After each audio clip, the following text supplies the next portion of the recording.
अस्सलामुअलैकुम and good morning Pakistan. आप देख रहे हैं प्रोग्राम रूही एट 10 अपनी होस्ट अलीज़े के साथ।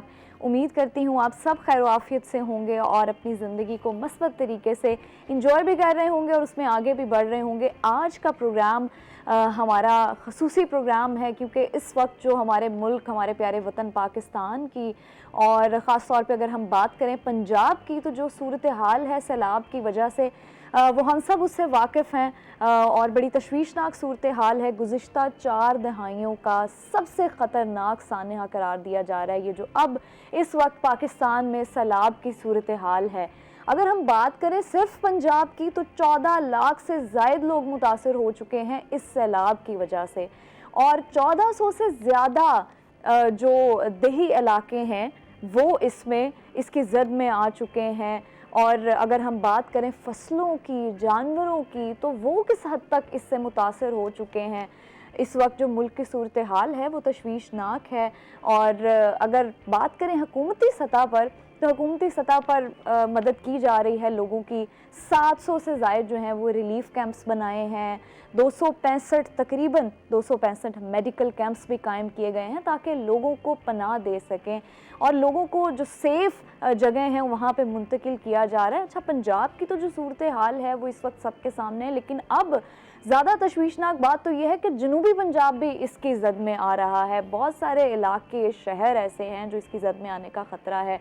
डेरा गाजी खान हो गया, बहावलपुर हो गया, मुल्तान शहर हो गया, इन तमाम शहरों की और इनके आसपास जितने भी इलाके हैं वो तमाम इसकी जद में आने को जो हैं तैयार हैं। लेकिन इस वक्त जो सैलाबी रेला है वो बड़ा ख़तरनाक है और हाई अलर्ट कर दिया है बहुत सारे शहरों को, इलाकों को, बहुत सारे लोगों को जो है वो महफूज मकामात पर ले जाया जा रहा है। तो इस वक्त जो सूरत हाल है हमारे मुल्क की बड़ी अफसोसनाक भी है, दुख भी होता है, तकलीफ़ होती है जब हम वो सारी वीडियोस देखते हैं, जब हम उन लोगों को देखते हैं जो मुतासरीन हैं, जिन्होंने अपने घर बनाए, जिन्होंने कारोबार बनाए, लेकिन सिर्फ़ एक सैलाब की वजह से, इस कुदरती आफत की वजह से, कुदरती आफात की वजह से उनके घर, उनके कारोबार, हर चीज़ मलियामेट होती हुई हमें नज़र आ रही है। इसमें जो अब इस वक्त मुल्क की सूरत हाल है, तमाम लोग अपना किरदार अदा कर रहे हैं, लेकिन ख़ुसूसी तौर पर मीडिया और रेस्क्यू टीम्स अपना बहुत ज़्यादा किरदार अदा कर रही हैं। और आज जो हमारे साथ मेहमान मौजूद हैं उनका तारुफ भी करवाती चलूँ। हमारे साथ मौजूद हैं इस वक्त डॉक्टर अमजद बुखारी साहब जो कि एडिटर रूही टीवी हैं, जो हमें बताएंगे आज के ग्राउंड रियलिटीज़ क्या हैं, क्योंकि एक्सपीरियंस आपको हर चीज़ बताता है। वो हमें ये भी आगाह करेंगे कि इस वक्त जनूबी पंजाब की सूरत हाल क्या है और कहाँ हाई अलर्ट हैं और इस वक्त हमें कैसे सबको इकट्ठे होके एक कौम बन के अपना किरदार अदा करना है। अस्सलाम वालेकुम सर, कैसे हैं आप? सर, इस वक्त जो मुल्क की सूरत हाल है उसमें हम खुश भी हों तो खुश होने का दिल नहीं करता। इस वक्त जो लोगों की सूरत हाल है देख कर उनको, क्योंकि बहुत सारे लोग ऐसे हैं, हम वीडियोस देखते हैं तो वो देखी नहीं जाती, वो रोते हुए अपने शहरों को, अपने इलाकों को, जानवरों को छोड़कर वहाँ से जा रहे हैं। तो इस वक्त जनूबी पंजाब क्योंकि ख़ास तौर पे हाई अलर्ट पे है, तो मुझे बताइएगा क्या सूरत हाल है सैलाब की इस वक्त जनूबी पंजाब में? शुक्रिया लीजिए। एक तो आपने सही कहा कि जो सेंटीमेंट्स हैं लोगों के वो इसी तरह के होते हैं। ज़रा आप तसव्वुर करें कि आपको आपके घर में ये कहा जाए कि आपने इस घर को खाली करना है और सिर्फ कीमती चीज़ें उठा लें, तो वो कीमती चीज़ों का तयन कैसे करेंगी आप? आपके लिए तो वहाँ घर के अंदर पड़ी हुई चारपाई भी कीमती है। अगर चारपाई ख़रीदनी पड़ जाए आपको तो आप जिस मुश्किल मरहले से गुजरेंगी आपको अंदाज़ा है। सिर्फ चारपाई बनवानी पड़ जाए नए सिरे से तो वही भी बड़ा तकलीफ है और माली जो है दबाव का सबब है।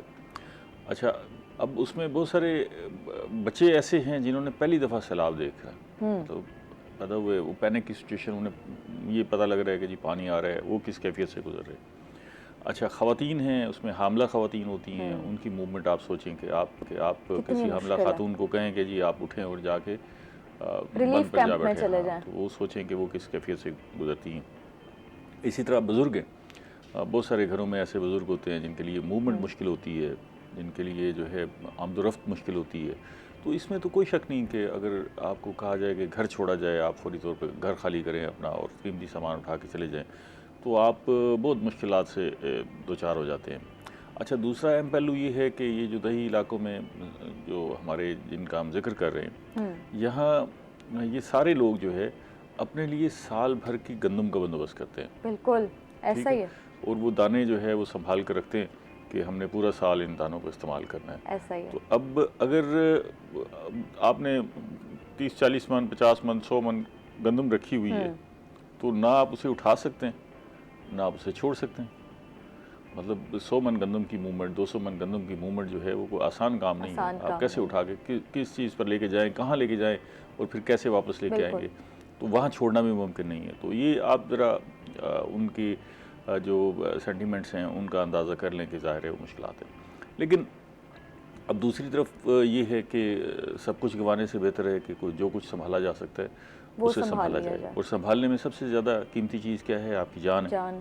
ठीक है, फिर आपके माल मवेशी हैं, ठीक है, फिर आपकी फसलें हैं। तो हम ये कह रहे हैं कि ये इस वक्त सैलाबी कैफियत पैदा हो गई है, और ये नहीं है, ये सारे लोगों को समझने की ज़रूरत है कि इसमें कोई शक नहीं है कि शायद सैलाब आए या ना आए, शायद पानी कम हो जाए। सैलाब आ चुका है, सैलाब एक बहुत बड़ा अभी भी ये बात आपने बिल्कुल ठीक कही, अभी भी कहीं ना कहीं हमारे अंदर ये चीज़ है कि नहीं कुछ हो जाएगा, कोई ना कोई बचत हो जाएगी। तो वो यही जो वहाँ पर उन सैलाबी इलाकों में बैठे हुए लोग हैं वो भी यही कहते हैं कि हमने तो सारी ज़िंदगी सैलाब देखे हैं, सैलाब आते रहते हैं, हम बचाव कर लेते हैं। उन्होंने घर अपने ज़रा ऊंचे बनाए होते हैं। अच्छा। तो वो पानी ऊपर नहीं चढ़ता। अच्छा, अगर कोई आ भी गया तो हम कोई हिफाजत कर लेंगे। लेकिन इस दफ़ा जो है वो फ्लड की कैफियत थोड़ी सी मुख्तलिफ है, और ये हैवी फ्लड है, और इससे निपटने के लिए भी उसी तरह के इक़दाम करने पड़ेंगे। ये जो सिचुएशन डेवलप हुई है, इसको देखते हुए फौरी तौर पर हुकूमत ने इक़दाम किए। तमाम अजला के डिप्टी कमिश्नर्स और डिवीजन्स के कमिश्नर्स को हिदायत की है कि एक तो जो ऐसे इलाके जो सैलाबी इलाके हैं, सैलाब की जद में आने वाले हैं, वहाँ पर लोगों को इवैक्यूएट किया जाए, उनका इनखला किया जाए। तो ज़िला मुल्तान और एडजेसेंट एरिया से भी सारे इलाकों से लोगों का इनखला किया जा रहा है, और लोगों को सबसे पहली तरजीह ये है कि लोगों को वहाँ से निकाल के किसी महफूज मकाम पर बिठा दिया जाए। इस वक्त सिचुएशन क्या है? मुल्तान का जो ज़िला है वो सबसे ज़्यादा वल्नरेबल है, इसलिए हाँ, वो इसलिए शहर नहीं, पूरे ज़िले की बात कर रहा हूँ। अच्छा। वो इसलिए कि ये ऐसा ज़िला है कि जिसको तीनों दरिया मुतासर करेंगे। जहाँ सैलाब आया हुआ है उसके तीनों जो दरिया, इस वक्त सैलाब है 3 दरियाओं में, सतलुज, रावी और चनाब में। तो ये तीनों दरिया जो है वो मुल्तान ज़िले के लगभग इकट्ठे होते हैं। ठीक है, तो इन तीनों दरियाओं में आने वाला पानी जो है वो ज़िला मुल्तान को मुतासर करेगा। तो क्या शहर भी इससे मुतासर हो सकते हैं? देखें, हमारी इंतज़ामिया और जो इदारे हैं उनकी कोशिश होती है कि जो बड़े शहर हैं उनको बचाया जाए, क्योंकि वहाँ पर आप देखें ना कि एक मोहल्ले के अंदर भी नुकसान का आप अंदाज़ा कर लें कि क्या हो सकता है। तो कोशिश ये है कि मुल्तान शहर के हवाले से तमाम इंतज़ाम किए जाएँ, और उसके लिए हुकूमत ने, इंतज़ामिया ने तयन भी ये किया है कि हमारे मुल्तान के मगरबी सिमत से दरिया चनाब के पानी ने गुज़रना है, और रावी के पानी ने गुज़रना है, और मशरक़ी सिमत से ज़िले की तरफ से जो है वो सतलुज का पानी आना है। तो कोशिश ये है कि मुल्तान को बचाने के लिए हमने ब्रीचिंग पॉइंट्स भी बना दिए हैं। ठीक है, कि अगर पानी की मकदार बहुत ज़्यादा हो जाती है तो हमारे जो 2 बड़े पुल हैं, एक हेड मोहम्मद वाला दरिया चनाब के ऊपर पुल है, और एक शेर शाह के ऊपर जो है रेलवे और सड़क का पुल है। तो इन दोनों पुलों को बचाने के लिए और शहर को बचाने के लिए हमने ब्रीचिंग पॉइंट्स बना दिए हैं कि अगर ज़रूरत पड़ी तो यहाँ से बंदों को उड़ा देंगे, और जो पानी का दबाव होगा उसको कम तरफ चला जाएगा, उसको कम किया जाएगा। तो ये शहर के हवाले से कोई ख़तरा नहीं है, और अल्लाह ताला महफूज रखे, अभी कोई ऐसी खतरे वाली शहर के लिए शहर के लिए नहीं है, लेकिन हमारे जो इर्द गिर्द इलाके हैं वो मैं आपको बता रहा था कि इस वक्त अगर हम अमली तौर पर देखें तो हमारे जो दरियाए चनाब पर, ये मराला से हमारा जो दरियाए चनाब है पहला बैराज आता है, वहाँ से तकरीबन 11.5 लाख क्यूसेक पानी गुजरा है। तो इसका मतलब ये है कि 11.5 लाख क्यूसेक जो पानी गुजरा है उसका रुख जो है हमारी तरफ है। फिर उसके बाद खानकी बैराज से भी तकरीबन इसके लगभग पानी गुजरा है, और कादराबाद से भी 10.5 लाख पानी गुजरा है। अभी ये पानी त्रिमू नहीं पहुंचा, हमारे मुल्तान से पीछे जो बैराज है वो त्रिमू है। तो ये कादराबाद और त्रिमू के दरमियान ये पानी मौजूद है। अभी पानी त्रिमू पर जो है वो सतह बढ़ना शुरू हो गई है, तकरीबन 1.25 लाख क्यूसेक पानी हो गया है। तो अच्छा। अभी उसने वहाँ पहुँचना है, तो ये जो हम रोज़ाना टाइमिंग दे रहे होते हैं ना कि जी अगले 12 घंटों में, अगले 24 घंटों में, ये तो ये होने वाला है। टाइमिंग जो है ना वो ना दी जाए, इसलिए कि जो सैलाब की रफ्तार होती है अच्छा। वो इतनी तेज़ नहीं होती, वो 1-2 किलोमीटर फ़ी घंटा होती है। और अगर बहुत ही तेज़ रेला हो, बहुत तेज़ रेला हो, मैक्सिमम जो स्पीड से आ रहा हो, तो वो 3 किलोमीटर फ़ी घंटे का अच्छा। रफ्तार बनती है मैदानी इलाकों में। तो ये आप देखें कि अभी हमने जुमेरात, जुम्मा, हफ्ते की डेटें दी, मुल्तान पहुंच रहा है, अभी त्रिम्मू नहीं पहुंचा पानी, तो ये पहुंचेगा तो अभी फिर त्रिम्मू से भी काफ़ी फासला है लेकिन मुल्तान इससे का। ये भी फ़ायदा हो गया ना कि हमें महफूज इकदामात करने के लिए थोड़ा ज़्यादा वक्त मिल मिल गया है। जाता है, ये मुल्तान को जो है वो निस्बतन ज़्यादा वक्त मिल जाता है बाकी शहरों की निस्बत। अच्छा बुखारी साहब, क्या क्या इकदामात किए गए हैं ये भी मैं आपसे जानूंगी, लेकिन एक शॉर्ट ब्रेक के बाद आप हमारे साथ रहिएगा।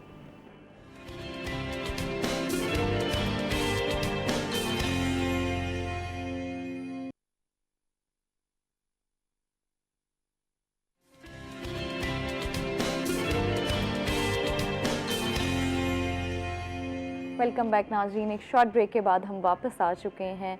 हमें ज्वाइन किया है इंजीनियर बिलाल ने, जो कि रेस्क्यू 112 से हैं। अस्सलाम वालेकुम। जी वालेकुम अस्सलाम। कैसे हैं सर आप? जी very fine, thank you. Sir, इस वक्त जो मुल्क की सूरत हाल है, सैलाबी नज़र से देखा जाए तो पूरा पाकिस्तान इसकी लपेट में आ चुका है। अगर ख़ास तौर पे पंजाब की बात करें तो पंजाब भी इसकी लपेट में है, और अब जनूबी पंजाब के बहुत सारे शहरों को और इलाकों को हाई अलर्ट कर दिया गया है। तो इस वक्त मुझे बताइएगा कि क्या सिचुएशन है, सूरत हाल क्या है, हालात से निपटने के लिए क्या इकदाम किए जा रहे हैं? जी बिल्कुल, जिस तरह आपको पता है जी, मौसम की तब्दीली की वजह से इस दौरान जो हमारा मानसून है वो नॉर्मल रूटीन से ज़्यादा रहा है। ठीक है, बिल्कुल 25 से 30% जो बारिशें हैं वो ज़्यादा रही हैं। और हमारा तकरीबन ये जून जुलाई का जो पूरा एक मौसम था, जो दिन थे, उनसे स्टार्ट हुआ है। पहले बारिशें स्टार्ट हुई हैं, फिर उसके साथ अर्बन फ्लडिंग हुई है, और अब हम जो है रिवराइन फ्लडिंग को फेस कर रहे हैं। तो ये वही चीज़ें मौसम के हवाले से जो तग़य्युरात हो रहे हैं, जो तब्दीलियाँ हो रही हैं, उनके कंसिक्वेंसेस हैं। और इस वक्त अगर पंजाब की सूरत हाल की बात की जाए तो जो पंजाब के मेन दरिया हैं सारे के सारे, पहले इंडस में फ्लडिंग हुई है स्टार्ट के दिनों में, फिर उसके बाद हमारा जो सतलुज रिवर है उसके अंदर फ्लडिंग हुई है, फिर रावी के अंदर फ्लडिंग हुई है, और इस वक्त चनाब के अंदर फ्लडिंग है। तो हमारे जो मेन दरिया हैं सारे, वो तमाम के अंदर इस वक्त जो है वो सैलाबी सूरत हाल है। और अगर हम डिस्ट्रिक्ट मुल्तान के हवाले से स्पेसिफिकली बात करें तो हमें इस वक्त 3 दरिया जो हैं, हमारा जो इनका संगम है डिस्ट्रिक्ट मुल्तान से आगे जाके पंजत के करीब होता है, और इन तीनों दरियाओं में इस वक्त तूफ़ानी की सूरत हाल है, और बड़ा एक्सेप्शनली हाई फ्लड है वो हम फेस कर रहे हैं। अगर हम सिर्फ रिवर चनाब की ही बात करें तो इस वक्त हमारा जो हेड वर्क है, जो हम मुल्तान से पहले आता है, त्रिमो हेड वर्क, तो उस वक्त तकरीबन इस वक्त 1.5 लाख का जो है रेला गुजर रहा है। और आज शाम तक या कल तक हम एक्सपेक्ट कर रहे हैं, क्योंकि पीछे जो कादराबाद था हेड वर्क, उससे तकरीबन कोई 9 लाख 10 लाख का रेला गुजरा है, और वो त्रिमो पे पहुंच रहा है। तो हेड त्रिमो के ऊपर अगर हमें कोई 8 लाख जो रेला है वो गुजरता है, तो मुल्तान तक जो हम एक्सपेक्ट कर रहे हैं कोई 7-1 लाख क्यूसेक पानी जो है हम यहाँ पे फेस करेंगे। और 7 लाख क्यूसेक पानी मुल्तान के हवाले से एक बहुत बड़ी मिकदार है। तो उस हवाले से हमारी तैयारी अल्हम्दुलिल्लाह मुकम्मल है। ज़िला इंतज़ामिया जो है उसने एवैक्यूएशन का जो सिलसिला है वो जारी रखा हुआ है, रिलीफ कैंप्स जो हैं इस्टेब्लिश कर दिए गए हैं, बाकी तमाम लाइन डिपार्टमेंट्स जो हैं वो अपना रोल है वो प्ले कर रहे हैं। और रेस्क्यू 112 की अगर बात करें कैटेगोरिकली, तो हमारी डिप्लॉयमेंट्स रिवराइन बेल्ट के अंदर, चूँकि हमारा जो दरिया चनाब है, रिवर है, इसका 150 किलोमीटर का बेल्ट जो हमें कवर करना पड़ता है। तो क्रॉस चनाब जो है, हमारे तमाम जो पॉइंट्स हैं उसके ऊपर हमारे कोई 12 पॉइंट्स हमने सिटी और सदर में इस्टेब्लिश किए हैं। इसी तरह तहसील शुजाबाद के अंदर 4 पॉइंट्स इस्टेब्लिश किए हैं, तहसील जलालपुर के अंदर 3 पॉइंट्स इस्टेब्लिश किए हैं। तो हमारी जो total number of evacuation points हैं वो 19 हैं रिवर चनाब के ऊपर, और उनके ऊपर जो हमारी बोट्स एक्टिव हैं वो 26 हैं। इसी तरह अगर हम सतलुज की बात करें तो चूँकि गंडा सिंह से पानी जो है वो मुसलसल उसका जो बहाव है वो तेज़ है, और एक्सेप्शनली हाई फ्लड उसको भी हम फेस कर रहे हैं। तो वो भी एक्सपेक्टेड है कि अगले 1 से 2 दिन में जलालपुर तहसील को हिट करेगा, तो वहाँ पे भी हमारी डिप्लॉयमेंट है, हमने 7 पॉइंट्स इस्टेब्लिश किए हैं, तैयारी पूरी है हमारी वहाँ पे जो है वो एक्टिव हैं, और हमारे जो पर्सनल्स हैं वो ऑन टोज़ हैं। इस वक्त इवैक्यूएशन का सिलसिला हम जारी रखे हुए हैं, और तमाम जो मेन आबादियाँ हैं, चूँकि जो हमने डाटा डिस्ट्रिक्ट गवर्नमेंट ने कंपाइल करवाया था, 3 लाख की आबादी का टारगेट रखा था कि हमने इवैक्यूएट करवाना है, और इस वक्त अल्हम्दुलिल्लाह हम 70 to 80% जो आबादी है उसको इवैक्यूएट करवाने में कामयाब हो चुके हैं।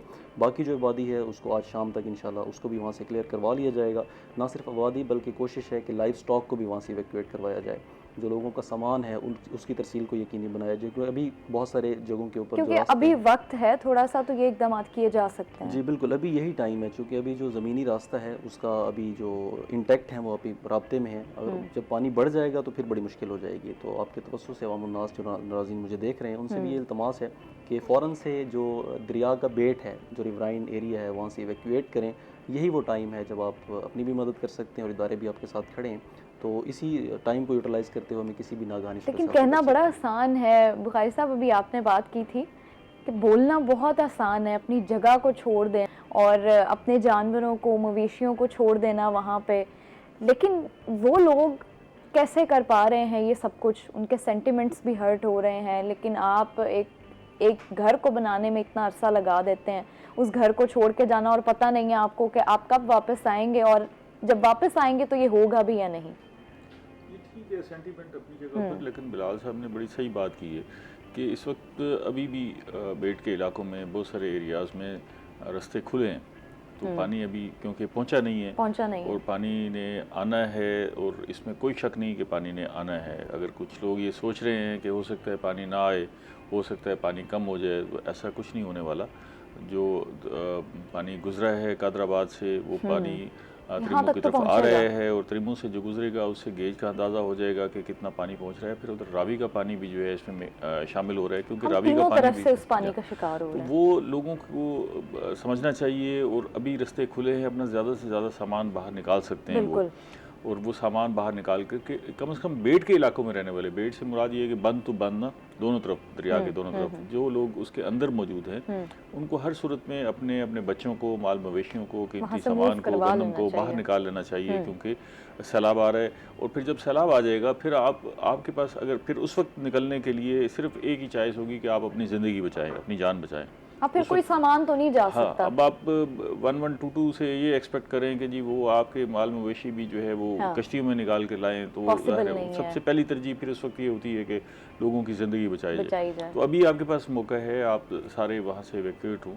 और ये जो अभी जनाब की हम बात कर रहे हैं, त्रिमू पर पानी अभी पहुँचना शुरू हो रहा है, अभी पानी करेला पीछे है, तो ये अभी हमारे पास 2 दिन मज़ीद हैं इस पे ना, कि अगर हम इसमें कर लें, अपने आप को यहाँ इनखला कर लें तो अच्छा हो जाएगा। जो रावी की सूरत हाल, शुजाबाद का इलाका भी इसकी जद में आने का खदशा है इस वक्त। जो हम ये देख रहे हैं कि कादराबाद से आगे के जो इलाके हैं, तो ये त्रिमू पर जब ये पानी क्रॉस करेगा तो सबसे पहले 18 हज़ारी जो है वो मुतासर होगा। 18 हज़ारी के साथ साथ रंगपुर का इलाका है, फिर रंगपुर के साथ जो है मुजफ्फरगढ़ का इलाका है, मुल्तान का इलाका है, फिर आप आगे चले जाएँ तो अलीपुर है, फिर वहाँ पंजरत के इलाके हैं, और इस तरफ आ जाएँ तो जलालपुर पीरवाला का इलाका है। ये सारे इलाके जो है, ये शुजाबाद और जलालपुर पीरवाला के इलाके हैं, ये सारे इलाके, उधर खानगढ़ भी है, ये सारे इलाके जो है वो दरिया के किनारे हैं, तो ये मुतासर होंगे। बिल्कुल। बुखारी साहब, जेहलम के हवाले से भी ये कहा जा रहा है कि उसमें भी पानी छोड़ दिया गया। अच्छा, जेहलम का पानी जो है वो अभी कोई इतना ख़तरनाक नहीं है, इसलिए कि जेहलम में एक तो मंगला डैम मौजूद है, और मंगला डैम में अभी 22 फुट की गुंजाइश मौजूद है उसे भरने के लिए, तो उस पानी को हम डिले कर सकते हैं।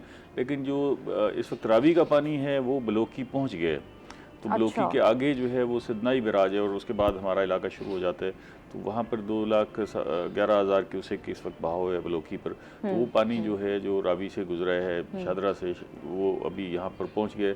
वो जो सतलुज की सूरत हाल है, सतलुज की सूरत हाल ज़्यादा खौफनाक है। जो बहावलपुर और जलालपुर के इलाके हैं वो ज़्यादा वल्नरेबल इस वक्त इसलिए हैं कि गंडा सिंह से जो पानी निकला है, जो पाकिस्तान के अंदर आया है, वो मुसलसल एक हफ़्ता जो है वो पानी का फ़्लो हैवी फ्लड का, वेरी हैवी फ्लड का रहा है, तो वो तकरीबन 3.5 लाख क्यूसेक तक पहुंचा है। और वहाँ उसकी वजह ये भी हुई कि भारत में एक जो उनका रिजर्वायर था, बैराज था, वो टूट गया, तो वो पानी मुसलसल जो है वो आता रहा है और अभी आ रहा है। तो वहाँ पर एक इंतहाई ऊंचे दर्जे के सैलाब का खदशा है बहावलपुर के इलाकों में और जलालपुर के इलाकों में। तो अभी उस पानी ने भी पहुँचना है, वो सलमान की तक पहुँचा है। सलमान की अभी भी जो है 1.25 लाख क्यूसेक है पानी, आगे इस्लाम तक आएगा और फिर जो है वो हमारे ज़ेरी इलाकों में आएगा। अभी हम जो शोर मचा रहे हैं ना, जब हम जा रहे हैं जिन इलाकों में, चिनाब के इलाकों में या रावी के इलाके में या सतलुज के इलाके में, तो अभी ये फ्लड नहीं है, ये अभी आप ऐसे समझें ट्रायल है जिस पे हम शोर मचा रहे हैं कि लोग डूब गए जी और फसलें डूब गई। तो पानी सैलाब ने तो अभी आना है, हमारे इलाकों में अभी सैलाब ने आना है। हाँ जी, सैलाब आया नहीं है, ठीक है ना, जिसको हम कह रहे हैं ना कि जी सैलाब आ गया जी, वो हमारा बड़ा नुकसान हो गया, तो ये अभी नहीं है। ये अभी इससे ज़्यादा ये तो कुछ भी नहीं है। अभी अच्छा। 1 लाख क्यूसेक गुजर रहा है, तो आप सोचें कि 8 लाख क्यूसेक आना है, ठीक है, तो इससे आप अंदाज़ा कर लें। तो बाकी इलाकों में भी, रावी की भी यही सूरत हाल है और सतलुज की भी यही सूरत हाल है। पानी अभी आया नहीं है, पानी ने आना है। तो अभी से आप अंदाज़ा कर लें कि अगर पानी नहीं आया तो ये थोड़ा सा पानी गुजर रहा है, तो इससे आप कितना मुतासर हो रहे हैं। जब सैलाब आएगा और हैवी फ्लड होगा, वेरी हैवी फ्लड होगा, तो फिर आप ज़रा तस्वर कर लेंगे क्या सूरत हाल होगी। तहद निगाह पानी पानी होता है, तो बड़ा मुश्किल हो जाता है उस वक्त एवैक्यूएट करना। बिलाल साहब, मुझे बताइएगा फ्लड अर्ली वार्निंग सिस्टम क्या है और इसको मज़ीद हम किस तरह बेहतर बना सकते हैं, क्योंकि इस वक्त जो सूरत हाल है वो काफ़ी तशवीशनाक है।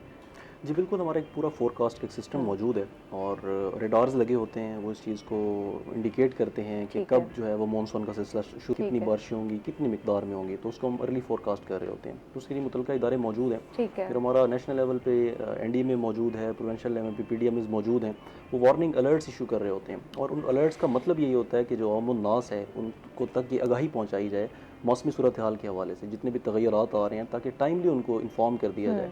जिस तरह हमारा एक ज़रई मुल्क है, तो ज़राअत के हवाले से जो हम उनको टाइमली ख़बर दें, उनको अलर्ट करें। इसी तरह अगर कोई सूरत हाल सैलाबी बन जाती है तो उस हवाले से उनकी इवैक्यूएशन के हवाले से उनको अर्ली वार्निंग इशू करें। तो ये अर्ली वार्निंग्स टाइमली इशू कर दी गई थी। अब जैसे बुखारी साहब फरमा रहे थे कि जो पानी है वो हमारी तरफ अभी ट्रैवल कर रहा है, तो अभी तो आप कह सकते हैं कि 10% या 15% पानी हमें जो है वो मौसूल हुआ है, जो कि पीछे बड़ा एक सराबी रेला है वो हमारी तरफ अप्रोच कर रहा है। और बार बार मैं भी कुछ जो है पॉइंट्स विजिट करके आया हूँ, तो वहाँ भी जो आम नास का अभी उन तक वो आगाही उस तरह से नहीं पहुँच पा रही। बार बार जा रहे हैं, इदारे जा रहे हैं, पुलिस जा रही है, जो फील्ड स्टाफ है ज़िला इंतज़ामिया का वो बार बार जा रहा है। मैं अभी वैकेशन करवा के आया हूँ, तो बहुत सारे लोग हैं जो ये समझ रहे हैं कि शायद पानी जो है वो ख़बरों के अंदर है तो हमारे तक नहीं पहुँचेगा, लेकिन इस चीज़ को समझने की ज़रूरत है कि पानी दरिया के अंदर है, हमारे समझने की ज़रूरत है और इसको प्लीज़ अंडरस्टैंड करें। खुदारा अपनी जान को भी बचाएं और अभी तो फ़िलहाल जो है वो मामलात कुछ हद तक बेहतर हैं, अभी स्टेप्स लिए जा सकते हैं, लेकिन जब एक दफ़ा सैलाब आ गया तो तब आपकी अपनी जान को भी नुकसान हो सकता है। एक ब्रेक पर जाएंगे, ब्रेक के बाद वापस आएंगे, आप हमारे साथ रहिएगा।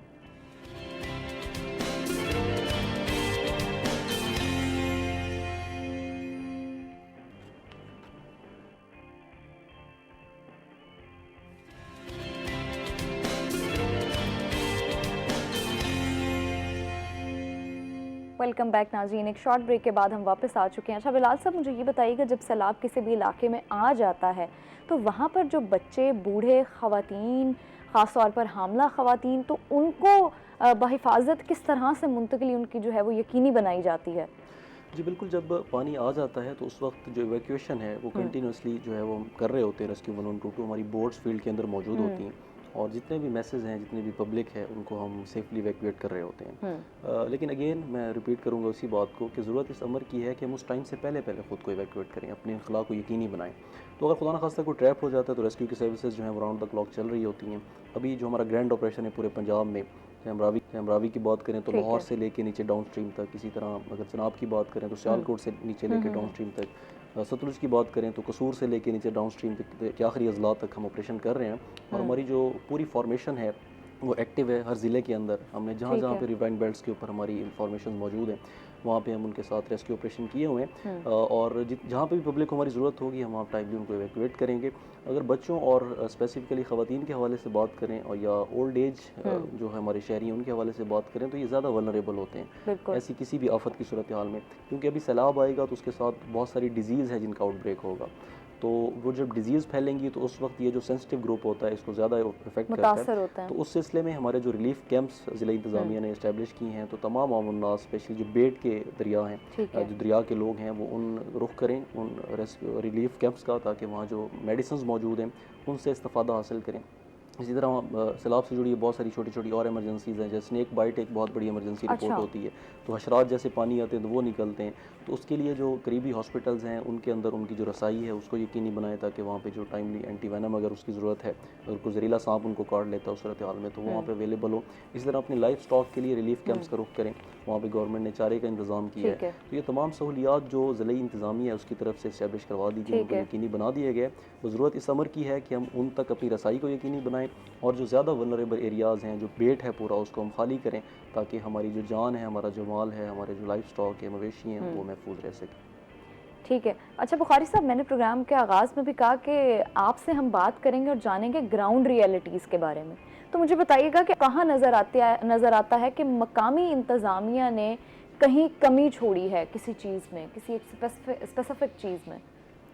देखिए, एक तो सबसे इम्पॉर्टेंट बात ये है कि हमें ये समझना चाहिए कि हम ऐसे हालात में लोगों को बहुत अच्छे इंतज़ामात, बहुत अच्छा माहौल नहीं दे सकते। ठीक है ना, ये रिलीफ कैंप हैं, आपकी ज़िंदगी बचाने के लिए कैंप्स हैं। अच्छा, अब जो आदमी अपना घर छोड़ कर आता है वो तवक्को कर रहा है कि अगर मुझे वही घर वाला माहौल और उसी तरह के हालात मिल जाएँ तो वो तो मुमकिन नहीं है।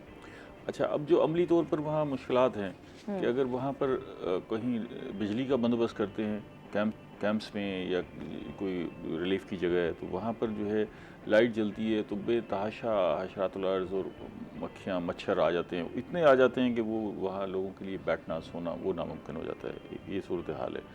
दूसरा ये है कि अगर पंखों का इंतज़ाम नहीं है तो फिर ज़ाहिर है गर्मी है शदीद, अभी भी शदीद गर्मी का मौसम है तो उसके लिए मसाइल के बगैर तो बिल्कुल तीसरा जो है वो वाशरूम्स का बड़ा इशू जो होता है, वो ख़ास तौर पे अगर आप देखें कि इतनी बड़ी आबादी आके बंदों पर बैठ गई है और या रिलीफ कैंपों में मौजूद है, तो हमारे यहाँ वाशरूम्स का इशू तो वैसे भी बहुत ज़्यादा है।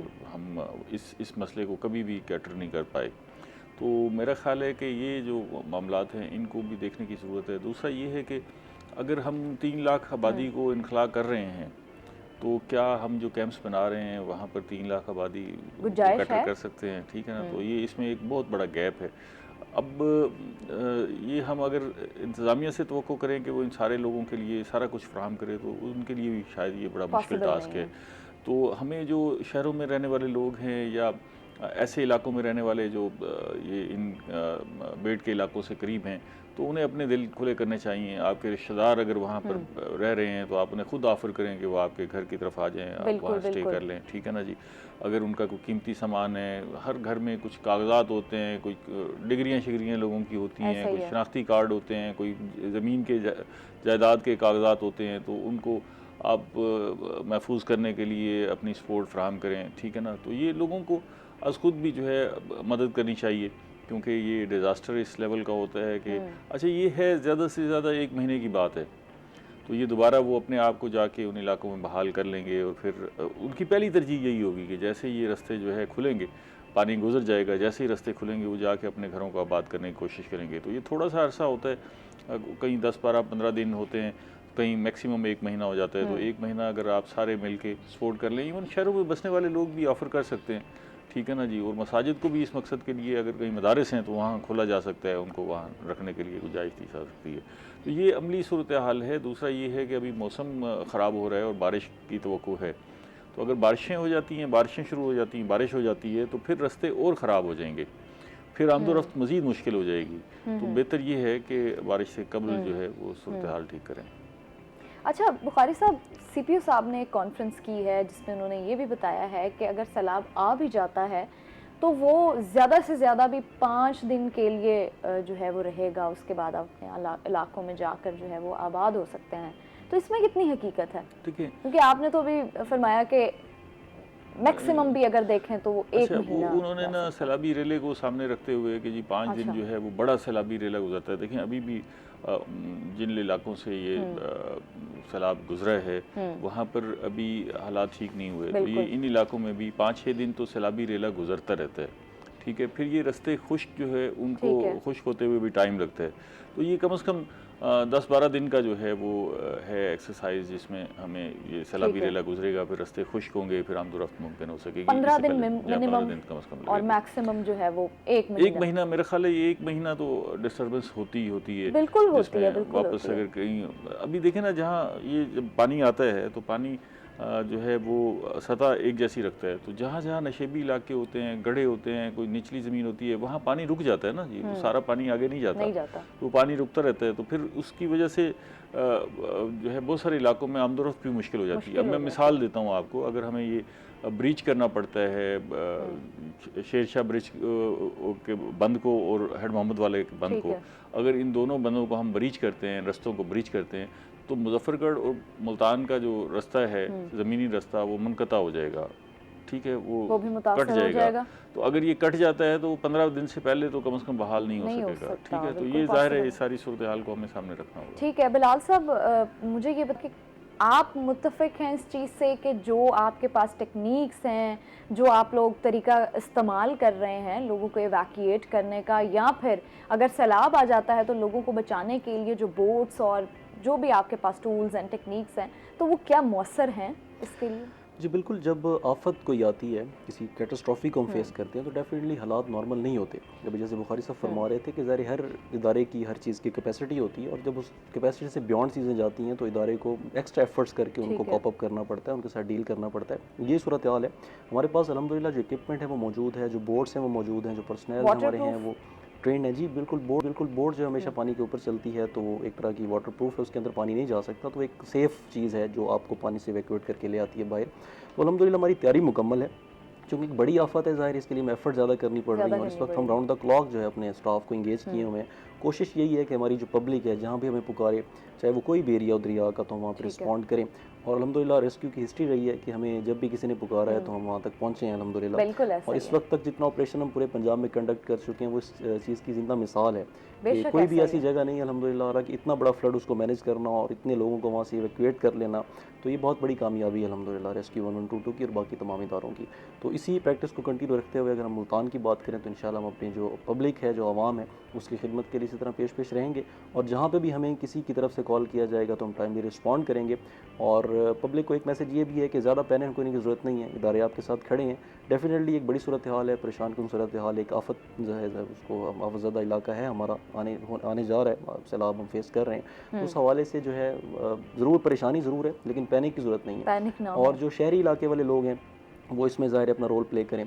तो हम एक ज़िंदा कौम है, वैसे भी बड़े जज्बे वाली कौम है, तो जब भी हमारे ऊपर कोई इस तरह की आफत आती है तो हम बड़ा एक ज़िंदा कौम की तरह उभरते हैं। हमारे बच्चे खड़े हो जाते हैं, हमारे बूढ़े बड़े तमाम लोग, हम एक पॉइंट पे इकट्ठे हो जाते हैं कि नहीं जी अब हमने मुत्तहिद होना है। बिल्कुल, और उसी यकजहती की और उसी जद्दोजहद की ज़रूरत है इस टाइम पूरे पंजाब के अंदर। और इस वक्त इंशाल्लाह हम एक कौम बन के उभरेंगे और निकलेंगे इस पूरे सूरत हाल से इंशाल्लाह, और इदारे अपनी आवाम के साथ मौजूद हैं। बिलाल साहब मुझे ये भी बताएं कि जब सैलाब एक इलाके को मुतासर कर देता है तो बहाली में रेस्क्यू 1122 जो है वो क्या किरदार अदा करती है उस इलाके की? जी बिल्कुल, ये फेजेस होते हैं किसी भी इस तरह की इमरजेंसी के अंदर। एक होता है प्रिपरेटरी फेज़ जो स्टार्ट में प्रिपरेशन कर रहे होते हैं, उसके बाद सेकंड फेज़ होता है रिस्पांस का, वो सेकंड फेज़ होता है जब लोगों को इवैक्यूएट कर रहे होते हैं, और थर्ड फेज़ होता है रिहेबिलिटेशन का।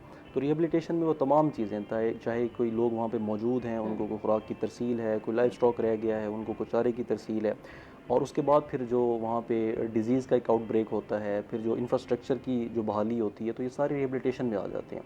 तो रेस्क्यू डे फर्स्ट से लेके पहले फेज़ से प्रिपरेशन से लेके लास्ट डे रिहेबिलिटेशन तक फील्ड में मौजूद रहते हैं, और जहाँ पे भी हमारी ज़रूरत पड़ती है, चाहे किसी लाइन डिपार्टमेंट को, चाहे डायरेक्ट पब्लिक को, तो हम वहाँ पे रिस्पॉन्ड करते हैं और अपनी सर्विसेज प्रोवाइड करते हैं। बिल्कुल ऐसे ही। अच्छा बुखारी साहब, इंफ्रास्ट्रक्चर की बात हुई तो मुझे ये भी बताइएगा कि अगर सैलाब आ जाता है, जनूबी पंजाब को मुतासर करेगा, तो क्या हमारा इंफ्रास्ट्रक्चर कितना तबाह हो जाएगा और इंफ्रास्ट्रक्चर को हमारे कितने % नुकसान पहुंच सकता है इस वक्त? देखिए,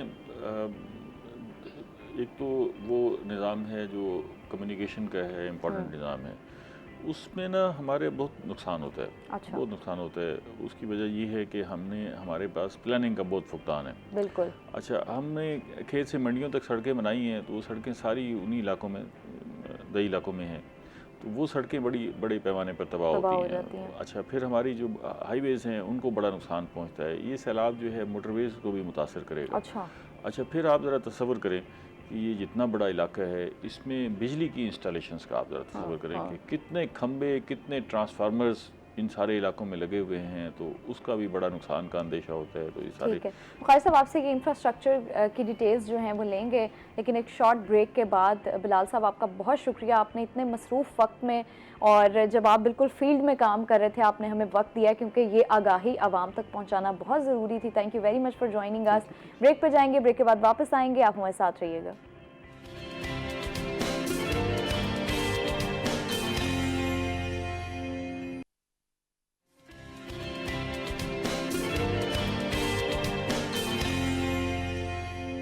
वेलकम बैक नाज़रीन। एक शॉर्ट ब्रेक के बाद हम वापस आ चुके हैं। बुखारी साहब, आप हमें इंफ्रास्ट्रक्चर के बारे में अवेयरनेस दे रहे थे कि कितना इंफ्रास्ट्रक्चर जो है हमारा तबाह हो सकता है अगर हम ख़ुसूसन जनूबी पंजाब की बात करें। वो मैंने अर्ज़ की कि सबसे अहम मामला ये है कि वहाँ पर सड़कें हैं, जो खेत से मंडियों तक के लिए सड़कें बनाई हैं हमने, और आमदोरफ्त के लिए लोगों के लिए जो सड़कें बनाई हैं वो बड़ी डैमेज होती हैं। और क्योंकि फ्लड इतना ज़्यादा होता है, अगर इस किस्म का जो फ्लड आ रहा है, इस किस्म का फ्लड आता है तो इतना ज़्यादा होता है, और पानी जो है वो 5-6 दिन वहाँ बहता रहता है और खड़ा हो जाता है, तो उससे सड़कों को बहुत नुकसान पहुँचता है। और फिर उनकी सड़कों की एक तो हम सड़कें बनाते हमारे जो ठेकेदार हैं वो कमीशन के चक्कर में, ठीक है, हर बंदे का कमीशन है उसमें, तो वो पहले ही 50% लगता है, और 50% जो है वो सब स्टैंडर्ड होती हैं। तो जैसे ही पानी वहाँ से गुजरता है या पानी वहाँ रुकता है तो सड़कें तबाह हो जाती हैं। तो ये बड़ा नुकसान होता है कि वो सड़कें जो है डैमेज हो जाती हैं या बिल्कुल ख़त्म हो जाती हैं। दूसरा, जैसे मैं आपको बता रहा था कि बिजली का एक बड़ा नेटवर्क है, क्योंकि हमने कोशिश की कि हर देहात तक बिजली पहुंचाई है। बिल्कुल। तो वहाँ आप देखें कि ये जो इवन बेड के इलाके भी हैं वहाँ पर बिजली पहुंचाई हुई है। तो उसके लिए खंबे हैं, बड़ी तादाद में खंबे हैं जो हज़ारों की तादाद में इन सारे एरियाज़ में लगे हुए हैं। तो जब आप देखेंगे इतना पानी आता है तो फिर उन खंबों पर ट्रांसफार्मर्स लगे हुए हैं, तो वो अब मुमकिन नहीं है कि उन सारे खंभों को आर्जी तौर पर उतार लिया जाए या ट्रांसफार्मर्स उतार लिए जाएं। पॉसिबल नहीं। तो एक बड़ा इलाका है जो मुतासर होता है, तो उसमें खंभों का, बिजली की तनसीबात का बड़ा नुकसान होता है। फिर ये है कि ज़ाहिर है उन पर जो तारें लगी हुई हैं वो ख़ुद बड़ी कीमती तारें होती हैं। आपको पता है कि अब हर चीज़ बड़ी महंगी हो गई है। तो वो सबसे अहम मामला ये होता है कि जब ये फ्लड आ रहा है तो इन इलाकों में बिजली बंद की जाती है। बिजली बंद की जाती है तो फिर चोरियां भी बहुत शुरू हो जाती हैं। तो ये जो हमारे जो सरकारी स्ट्रक्चर है इनकी भी जो चीज़ें चोरी हो जाती हैं। तो ये सारा मामला जो है वो तबाही है, इससे हमें बड़ा नुकसान होता है। कम्युनिकेशन का नेटवर्क हाँ, बिल्कुल। अच्छा बुखारी साहब, आपको लगता है कि हुकूमत ने बर वक्त इक़दामात किए हैं या कहीं ना कहीं गैप रह गया? हुकूमत ने इक़दामात तो बर वक्त किए हैं और भाग दौड़ भी की है। असल में ये गैर मुतवक्का तौर पर सैलाब आया है, ख़ास तौर पे जो चनाब का सैलाब है और सतलुज में जो पानी आया है। इवन रावी में भी हम कभी एक्सपेक्ट नहीं करते कि रावी में इतना पानी आ जाएगा या सतलुज में इतना पानी आ जाएगा। और चनाब का भी पानी जो है वो अचानक आया है, और उस वक्त भारत ने इतला दी है जब उसने पानी छोड़ दी है कि जी ये पानी आ रहा है आपकी तरफ। तो ये एक तो पानी की मिक़दार इतनी ज़्यादा है कि उसको कैटर करना मुश्किल हो गया। तो वो हुकूमत ने फ़ौरी तौर पर उस पर जो जहाँ जो इक़दामात किए हैं वो काफ़ी अच्छे हैं, भागदौड़ वाले हैं। लेकिन हमें ज़रूर तबाही का इंतज़ार करना है कि भाई ऐसी सूरत, हमें इसके लिए पहले से प्रिपरेशन करनी चाहिए ना जी। जो प्रिपरेशन होनी चाहिए वो अब हुकूमत बैठ के सोच रही है। अब भी कह रहे हैं कि नहीं हमें रिजर्वायर बनाने हैं। अब हुकूमत को फ़िक्र पड़ गई है और इस पे जो है तमाम सूबों को एतमाद में लेना है, अपने वसाइल इधर सर भाई हमें पहले सोचना चाहिए था, अपने वसाइल जो है इधर खर्च करने चाहिए। अब हम बैठे हुए एडमिट कर रहे हैं कि इंडिया ने बड़े अच्छा, ये तो हकीकत हमें बड़े अरसे से पता है कि इंडिया को जब कुछ नहीं मिलता तो वो यही कहता है कि हम पानी छोड़ देंगे। तो ये हकीकत तो हमारे सामने बहुत अरसे से है। वो ठीक है, देखिए ना, अगर वो पानी नहीं छोड़ते तब भी हम कहते हैं कि जी वो पानी नहीं छोड़े। अगर वो पानी भेज देते हैं तो हम कहते हैं जी उन्होंने पानी भेज दिया। लेकिन हमें प्रिवेंटिव मेजर्स तो लेने चाहिए थे पहले। मुझे एक बात बताएं, अब ये चनाब, सतलुज और रावी का जो पानी आ रहा है और इसने समंदर में जाना है, आने से लेके समंदर में फेंकने तक इनको रोकने का, ज़ख़ीरा करने का कोई हमारे पास ज़रिया नहीं है, कोई मामूली सा भी ज़रिया नहीं है। हमारे जो डैम्स हैं, वो जो रिजर्वायर हैं वो जेलम और सिंध पर हैं और वो पीछे रह जाते हैं बहुत। अभी भी जो डैम्स हम बना रहे हैं या देमेर भाषा बन रहा है तो वो सिंध पर है, ऊपर है, ठीक है, या सिंध पर चश्मा के मकाम पर थोड़े से जो है वो झीलें हैं जिससे पानी थोड़ा सा रुक जाता है। अब ये जितना पानी आ रहा है, चनाब का, रावी का, सतलुज का, हम इसे कहीं नहीं रोक सकते। हत्ता कि हमें अपनी बैराजेस पे नहरें भी बंद करनी पड़ती हैं। इवन ये भी नहीं कर सकते कि हम अपनी नहरों में भेज दें। हाँ जी, क्योंकि जब भी सैलाब आता है तो हमें बैराजेस पर नहरें बंद कर देनी पड़ती हैं। तो ये जितना पानी है इसका एक एक कतरा हिफाजत के साथ हमने समंदर में फेंकना है। तो अब आप इसी से अंदाज़ा कर लें। अब ये है कि इसमें मस्बत पहलू भी है थोड़ा सा कि ये जो सैलाब आएगा ये अपने साथ एक ज़रख़ेज़ मिट्टी लाता है जो मैदानी इलाकों में फैला जाता है, तो उससे ज़रा ज़मीनों की ज़रख़ेज़ी बढ़ जाएगी। दूसरा ये है कि इतने बड़े सैलाब से हमारा जो ग्राउंड वाटर है, अंडरग्राउंड वाटर है, वो रिचार्ज हो जाता है। जो ज़ेरे ज़मीन पानी है उसकी सतह बहुत नीचे चली गई है, तो वो कोई 2-4 फुट ऊपर आ जाएगी। जो हम इतना पानी ज़ाय कर रहे हैं उसमें अल्लाह ताला ने एक निज़ाम रखा हुआ है। दूसरा ये है कि ये जो मैं मस्बत पहलुओं की बात कर रहा हूँ नुकसानात के साथ साथ, दूसरा ये है कि हमें कम से कम अंदाज़ा हो गया कि हमने दरियाओं के अंदर जाके घर बना लिए, दरियाओं के अंदर जाके अपनी आबादियाँ बना ली। अच्छा, फिर जो बहुत सारी आप देखें बड़े बड़े नाम हैं जिन्होंने कॉलोनीज बना ली, जिन्होंने बड़े बड़े टाउन्स बना दिए दरियाओं। सब जगहों पर ऐसी ही सूरत हाल है। ये सतलुज हमने पूरा आबाद कर लिया, क्योंकि हम ये कहते हैं सतलुज में पानी आता नहीं है तो उसको आबाद कर लिया। अच्छा, इसमें एक और पहलू भी है, जो हम ये समझते हैं कि ये दरिया है तो इसके अंदर जाके दरिया की बेशतर जो ज़मीनें हैं वो लोगों की ओनरशिप है। ठीक है, दरिया हमारा कोई स्पेसिफिक एरिया में तो बह नहीं रहा, वो अपनी जगह बदलता रहता है। ठीक है ना, और जगह बदलता है तो किसी की ज़मीन बाहर निकल आती है और किसी की ज़मीन दरिया के अंदर चली जाती है। अब जिसकी बाहर निकल आती है वो उसको आबाद कर लेता है, फिर वो कटाव होता है तो वो फिर उसकी ज़मीन अंदर चली जाती है, तो दूसरी तरफ जिसने आबाद की होती है वो कटाव में चली जाती है और जो दरिया में होती है वो बाहर निकल आती है। तो हमें अपने दरियाओं के लिए जो हदूद है उसको कुछ ना कुछ स्पेसिफिक करना चाहिए और दरियाओं की डिसिल्टिंग भी करनी चाहिए। जैसे हमारी ट्रैफिक जो है वो सड़कों पर चलती है ना, ट्रैफिक सड़कों पर चलती है ना, तो इसी तरह पानी भी दरियाओं में अंदर बहना चाहिए ना। ये तो नहीं होना चाहिए कि आप 100 किलोमीटर में जो है दरिया बह रहा है। अभी यही सूरत हाल होगी, आप दरिया सिंध का पार्ट बाज़ जगहों पर 100 किलोमीटर हो जाता है। अच्छा बुखारी साहब, क्योंकि वक्त कम है तो मुझे बताइएगा कि आप आवाम को क्या पैगाम देना चाहेंगे इस वक्त के आवाम और हुकूमत को किस तरह मिल के जो है इस हादसे से निपटना है? देखिए, सबसे अहम बात तो ये है कि जो सैलाबी इलाकों में लोग रह रहे हैं उनके लिए है कि वो उन्हें पैनिक नहीं होना चाहिए। वो अपने ऊपर जो है किस चीज़ को सवार ना करें, एक मुश्किल सूरत हाल है उससे निपटने के हल सोचना चाहिए। और दरियाई इलाकों में जो लोग रहते हैं वो इससे निपटने का हल भी जानते हैं और अमूमन सैलाब को वो फेस करते रहते हैं। दूसरी तरफ हुकूमत की जो सूरत हाल है उसमें जो आम जनरल पब्लिक है उसके लिए ये है कि जो लोग मुश्किल में हैं आप उनकी मजबूरियों को फ़ायदा ना उठाएं। ठीक है ना जी। अच्छा, अभी देखें वो जो जिनके लाइफ स्टॉक है, जिनके पास भैंसें हैं, जहाँ से दूध शहरों में आता है, तो अब वो मूवमेंट की पोजीशन में है। वो आपको इस वक्त शहरों में दूध की सप्लाई मुतासर हो गई है ना, तो दूध नहीं। अच्छा, अगर वो बेचारे कहीं अपने जानवरों को रख के बैठे हुए हैं तो आप उनसे वहाँ भी दूध खरीद सकते हैं, ये उनकी सपोर्ट होगी। ठीक है जी बुखारी साहब, बहुत शुक्रिया, आपने हमारे साथ ग्राउंड रियलिटीज़ को डिस्कस किया है, बहुत शुक्रिया। Thank you very much for joining us. Break के बाद वापस आएंगे नए मेहमानों के साथ, आप हमारे साथ रहिएगा।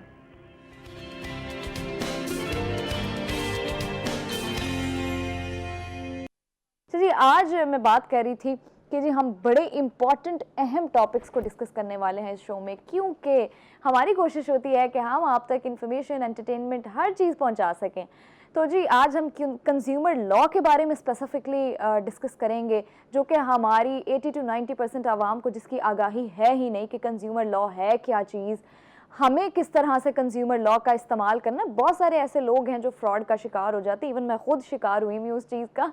तो जी हम आज सारी डिटेल्स लेंगे जो मेहमान हमारे साथ मौजूद हैं उनसे कि कंज्यूमर लॉ है क्या और इसकी क्या डिटेल्स हैं, और हमारी कोशिश होगी आप तक तमाम आगाही पहुंचा सके। इसी के साथ साथ हमारे माशरे में एक बढ़ती हुई चीज़ जिसको हमने कंट्रोल करना है, जिस पर हमारी हुकूमत काम कर रही है, जिस पर हमारे इदारे काम कर रहे हैं, और ख़ास तौर पर ख़वातीन भी इसमें आपको आगे नज़र आएंगी। जो वायलेंस के केसेस नज़र आते हैं हमें अगेंस्ट वुमेन, ख़वातीन के ख़िलाफ़ जो वायलेंस है उस पर हम आज बात करने वाले हैं, क्योंकि ये ख़ास तौर पर बैकवर्ड एरियाज़ में ये चीज़ बहुत ज़्यादा कॉमन है। और अगर बात करें शहरी इलाकों की, तो यहाँ पर जो वो मरीज़ जो जहनी मरीज़ हैं, जिन बीमारियों को हम कहते हैं जी नहीं जी ये दिल की बीमारी होती है, और ये जो आपके फ़िज़िकली जितनी भी बीमारियाँ हैं, आप डायबिटिक हैं, आप ब्लड प्रेशर हैं, हम इन बीमारियों को बीमारी काउंट करते हैं। अगर हम जहनी तौर पर बीमार हैं तो हमारे लिए वो बीमारी ही नहीं होती। हम कहते हैं जी नहीं ये इमोशनल है, नहीं जी ये सेंसिटिव है, नहीं जी ये कोई बात नहीं, थोड़ा सा गुस्सा कर लेता है, इसकी बचपन की आदत है ये। तो इन चीज़ों को हमें इग्नोर नहीं करना। इन चीज़ों की वजह से बहुत सारी ख़वातीन के, लड़कियों के घर तबाह बर्बाद हो जाते हैं, क्योंकि अगर एक मर्द है जिसके अंदर अग्रेशन बहुत ज़्यादा है, वो उस एग्रेशन की वजह से अपनी पूरी ज़िंदगी भी तबाह कर देता है, अपने से जुड़े लोगों की ज़िंदगी तबाह कर देता है। तो खुदारा हमें इन चीज़ों को सीरियस लेने की ज़रूरत है। हमारी हुकूमत भी इस पर बहुत काम कर रही है। अब डिटेल्स जो है वो हमारे साथ जो मेहमान मौजूद हैं उनसे हम जानेंगे। तारुफ करवाती चलूँ तो हमारे साथ आज मौजूद हैं मुनीज़ा मंजूर भट्ट साहिबा, जो कि डिस्ट्रिक्ट वुमेन प्रोटेक्शन ऑफिसर हैं Multan violence against women centre की। अस्सलाम वालेकुम। और जिनका एक और तारुफ भी है कि सीनियर साइकोलॉजिस्ट भी हैं। कैसी हैं आप? बिल्कुल ठीक ठाक, अल्लाह का शुक्र। अच्छा जी, और इसी के साथ साथ मौजूद हैं फ़खर रज़ा मौलाना साहब जो कि एडवोकेट हैं। अस्सलाम वालेकुम। जी वालेकुम अस्सलाम। कैसे हैं सर आप? अल्हम्दुलिल्लाह, अल्लाह ताला। जो स्पेसिफिकली कंज्यूमर लॉ को भी डील कर रहे हैं, देख भी रहे हैं। अच्छा सर, सबसे पहले तो मुझे बताइए कंज्यूमर लॉ है क्या चीज़? जी बेसिकली जो कंज्यूमर लफ्ज़ है ये इटसेल्फ अपनी आप की तारीफ खुद है। हम जब भी कोई चीज़ इस्तेमाल करते हैं तो हम उसके कंज्यूमर हैं, हम उसको बिल्कुल। कंज्यूम कर रहे हैं।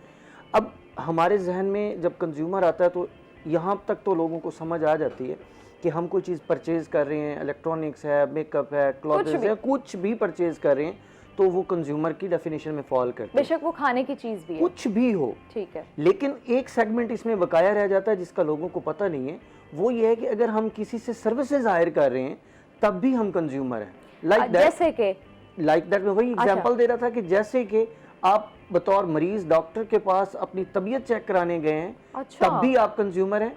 आपने जहाज पे सफ़र किया है तब भी आप कंज्यूमर हैं। आपने इवन इससे बढ़ के अगर मतलब हम कह सकते हैं जिस चीज़ पे हमारा 1 रुपया भी इन्वेस्ट हो रहा है, आपने चीज़ पे। 1 रुपया नहीं 1 पैसा भी लगा दिया है तो आप कंज्यूमर की डेफिनेशन में आ गए आ हैं, गए क्योंकि हैं। डेफिनेशन में ये ज़रूरी है कि आपको कुछ ना कुछ उसके ऊपर स्पेंड करना इन्वेस्ट है। करना। ठीक है। तो इस लॉ को जो है ये बेसिकली तो 2005 में गवर्नमेंट ऑफ पंजाब ने इसको इंट्रोड्यूस करवाया था। ठीक है। इस पे मैं बहुत सारे प्रोग्राम आप लोगों के साथ मिलके पहले भी कर चुका हूँ ठीक है। आवाम की आगाही के लिए।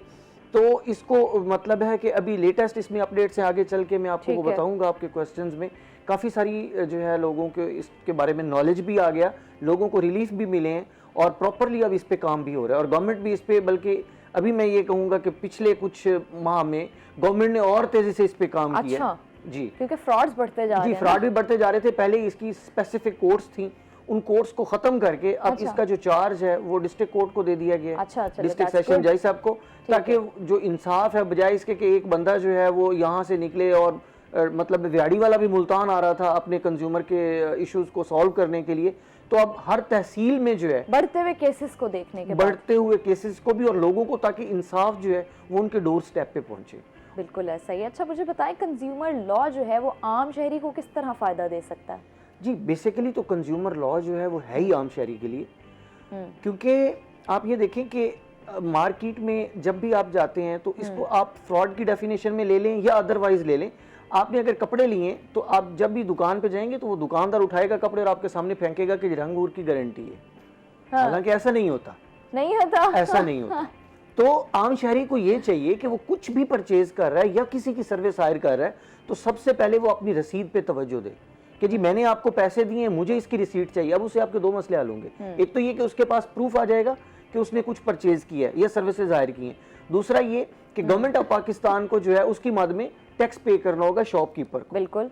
अब ये दोनों चीजें इसके साथ लाजिम मलजूम है। अच्छा फिर आवाम भी तो टैक्स दे रही है ना हर चीज़ के ऊपर। तो रसीद तो नहीं मिलती ना आपको और मेरा। न्यूट्रली अगर आप देखें तो हमारा जो एक्सपीरियंस है वो ये है कि रसीद नहीं ऐसा ही मिलती। है, बड़े बड़े ब्रांड्स पे मिल जाती है लेकिन जो निचली सतह पर हैं वहाँ पर नहीं मिलती। देखिए आप और मैं तो निचली सतह पे ही हैं। अब देहात में चले जाएं जहाँ पे आपको बिस्किट भी वो मिलेंगे जो दुनिया में कोई नहीं खाएगा, हाँ। तो उनका भी तो किसी ना किसी तरफ से उसका मुआवजा होना चाहिए ना, उसके मैन्युफैक्चरर को, उसका प्रोसीजर को। कम अभी आप मार्केट में देखें आपको ना चीज़ों के ऊपर एक्सपायरी डेट नजर आएगी। पहले ये भी नहीं होती थी, कब बना कब खाना है अल्लाह की मर्जी। ठीक है, कोई मर गया तो किसी को किसी से क्या। देखिए ये डायरेक्टली हमारे वो ऊपर, तब हमारी कह बॉडी के देते ऊपर। थे कि नेचुरली इसकी आई हुई थी। जी ऐसे ही है, नेचुरली आई हुई थी। लेकिन अभी क्योंकि कंज्यूमर लॉ ने काम किया, इनके असिस्टेंट डायरेक्टर लीगल है, कंज्यूमर प्रोटेक्शन काउंसिल है जिसके सरबराह डीसी साहब हैं, तो उसमें यह है कि लोगों को अवेयरनेस दी गई मुख्तलिफ फॉर्म्स पे। आपके चैनल पे काफ़ी सारा इस पे वर्कअप हुआ। मैंने भी आके काफ़ी सारे लोगों को बताया कि आप आएँ और अपने राइट को जो है ना उसको समझें कि आपका कुछ हक है। ऐसे नहीं है कि पैसे अच्छा, आप ज़ाया फॉर करें। एग्जांपल फ़खर साहब, मैं कंज्यूमर हूँ, मैंने कोई जाली या नाकस चीज़ खरीद ली तो कानूनी रास्ता क्या है अब मेरे लिए?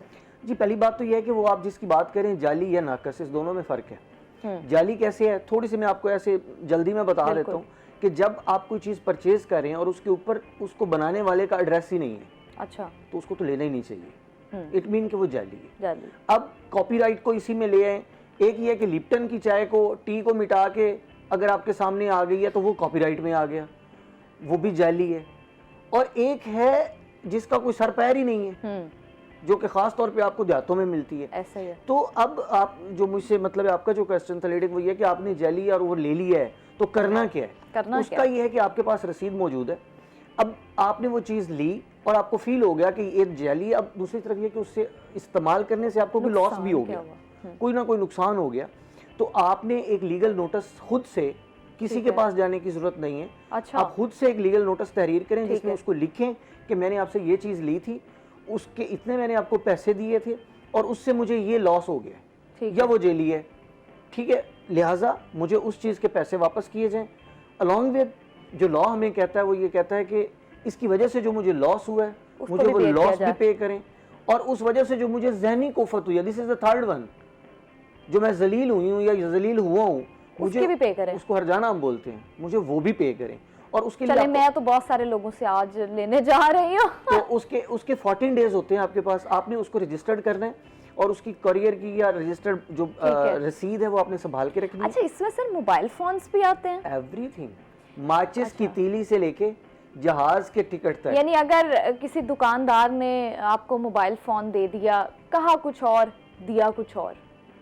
अब आप देखें मार्केट में जितने भी एंड्रॉयड यूज़र्स की बात नहीं कर रही, जितने भी बाहर से मोबाइल आ रहे हैं, आईफोन की आप बात कर लें तो वो हमें मार्केट में बग़ैर रसीद के मिलते हैं।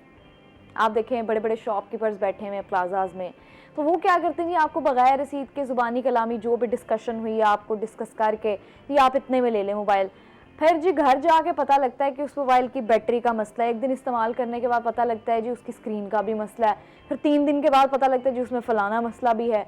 तो उसके अगेंस्ट क्या कार्रवाई हो सकती है? देखिए, पहली बात तो ये आपने जो स्पेसिफिक चीज़ को लेके आए आईफोन को, जिसको मैं समझ रहा हूँ कि जो बाहर से आते हैं, अब वो होते हैं सिम लॉक, क्योंकि पाकिस्तान सबसे पहली गलती तो फिर कंज्यूमर भी होते हैं जो पीटीए अप्रूव्ड हैं वो तो कोई भी आप करवा सकते हैं ना, पीटीए अप्रूव तो कोई भी करवा सकते हैं, मोबाइल को आप लेके उसके बाद उसकी गवर्नमेंट की फीस पे करें और अप्रूव करवा दें। हाँ जी, लेकिन इशू ये है कि क्या वो जो मोबाइल आप लेने गए हैं उसको आपने बगैर रसीद के आपने लाखों रुपए पे किए, आपने उसको क्यों परचेज किया?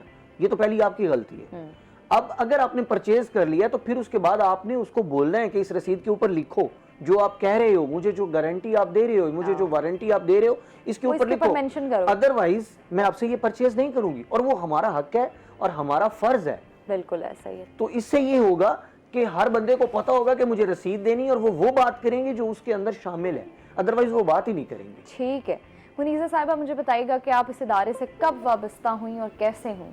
2017 में ये इदारा बना और मेरा ये यकीन है कि शायद अल्लाह ताला चुनता है कुछ कामों के लिए इंसान को, क्योंकि मैं साइकोलॉजिस्ट थी, फिर मैं ज़िक्र यूनिवर्सिटी में एज ए लेक्चर काम करती रही। अच्छा। और फिर उसके बाद इस इदारे में आना मेरे लिए तो एक सॉर्ट ऑफ ये ब्लेसिंग भी है और एक अपॉर्चुनिटी भी कि अल्लाह ताला ने अगर चुना है उन लोगों की हेल्प करने के लिए मुझे, तो मेरा यकीन यही है कि इसमें मेरा कोई कमाल नहीं है, अल्लाह ताला ने चुन के और इस तरीके से उस सेंटर के लिए मुझे वो रिस्पॉन्सिबिलिटी या वो जिम्मेदारी दी। मैंने 2017 में ही ज्वाइन किया था। 2017 में ज्वाइन किया। हाँ, ठीक है जी, ब्रेक पे जा रहे हैं हम, ब्रेक के बाद वापस आएंगे और मुनीज़ा साहिबा की जर्नी भी बताएंगे और फिलहाल जो है ये इदारा किस तरह से काम कर रहा है वो तमाम चीज़ें आपके साथ शेयर करेंगे। आप हमारे साथ रहिएगा।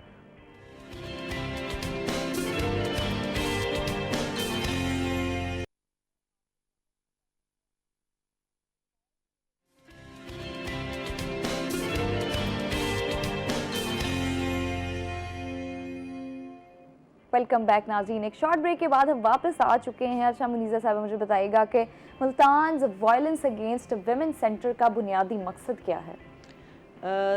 Violence against women centre basically उन ख़वातीन के लिए बनाया गया था जो तशद्दुद का शिकार होती हैं। इसमें बेसिकली एक Punjab protection of women against violence act बना 2016 में जो पास हुआ, और उसकी बेस पे क्योंकि मुल्तान को इसलिए चूज़ किया गया कि यहाँ पे कुछ ऐसे केसेस रिपोर्ट हुए थे वायलेंस के कि जिसको आपने नोट किया जनूबी पंजाब में इस तरह के केसेस हमें बहुत देखने को मिलते हैं, बहुत ज़्यादा, बल्कि ये अक्रॉस पंजाब भी अगर हम देखें तो ये ऐसा पूरा सिनेरियो ही ऐसा ही है। और अभी जितने केसेस रिपोर्टेड हैं और फिर चंक्स में है ना, कभी कोई बहुत सारे स्टेक होल्डर्स हैं, कुछ केसेस पुलिस के पास रजिस्टर्ड हैं, कुछ प्रोटेक्शन सेंटर्स में रजिस्टर्ड है, कुछ केसेस एनजीओज डील कर रही हैं। उधर से मुल्तान को चूज़ किया गया और पहला जो वायलेंस अगेंस्ट वुमेन सेंटर है या वुमेन प्रोटेक्शन सेंटर है वो मुल्तान में इस्टेब्लिश हुआ मतीतल रोड पे।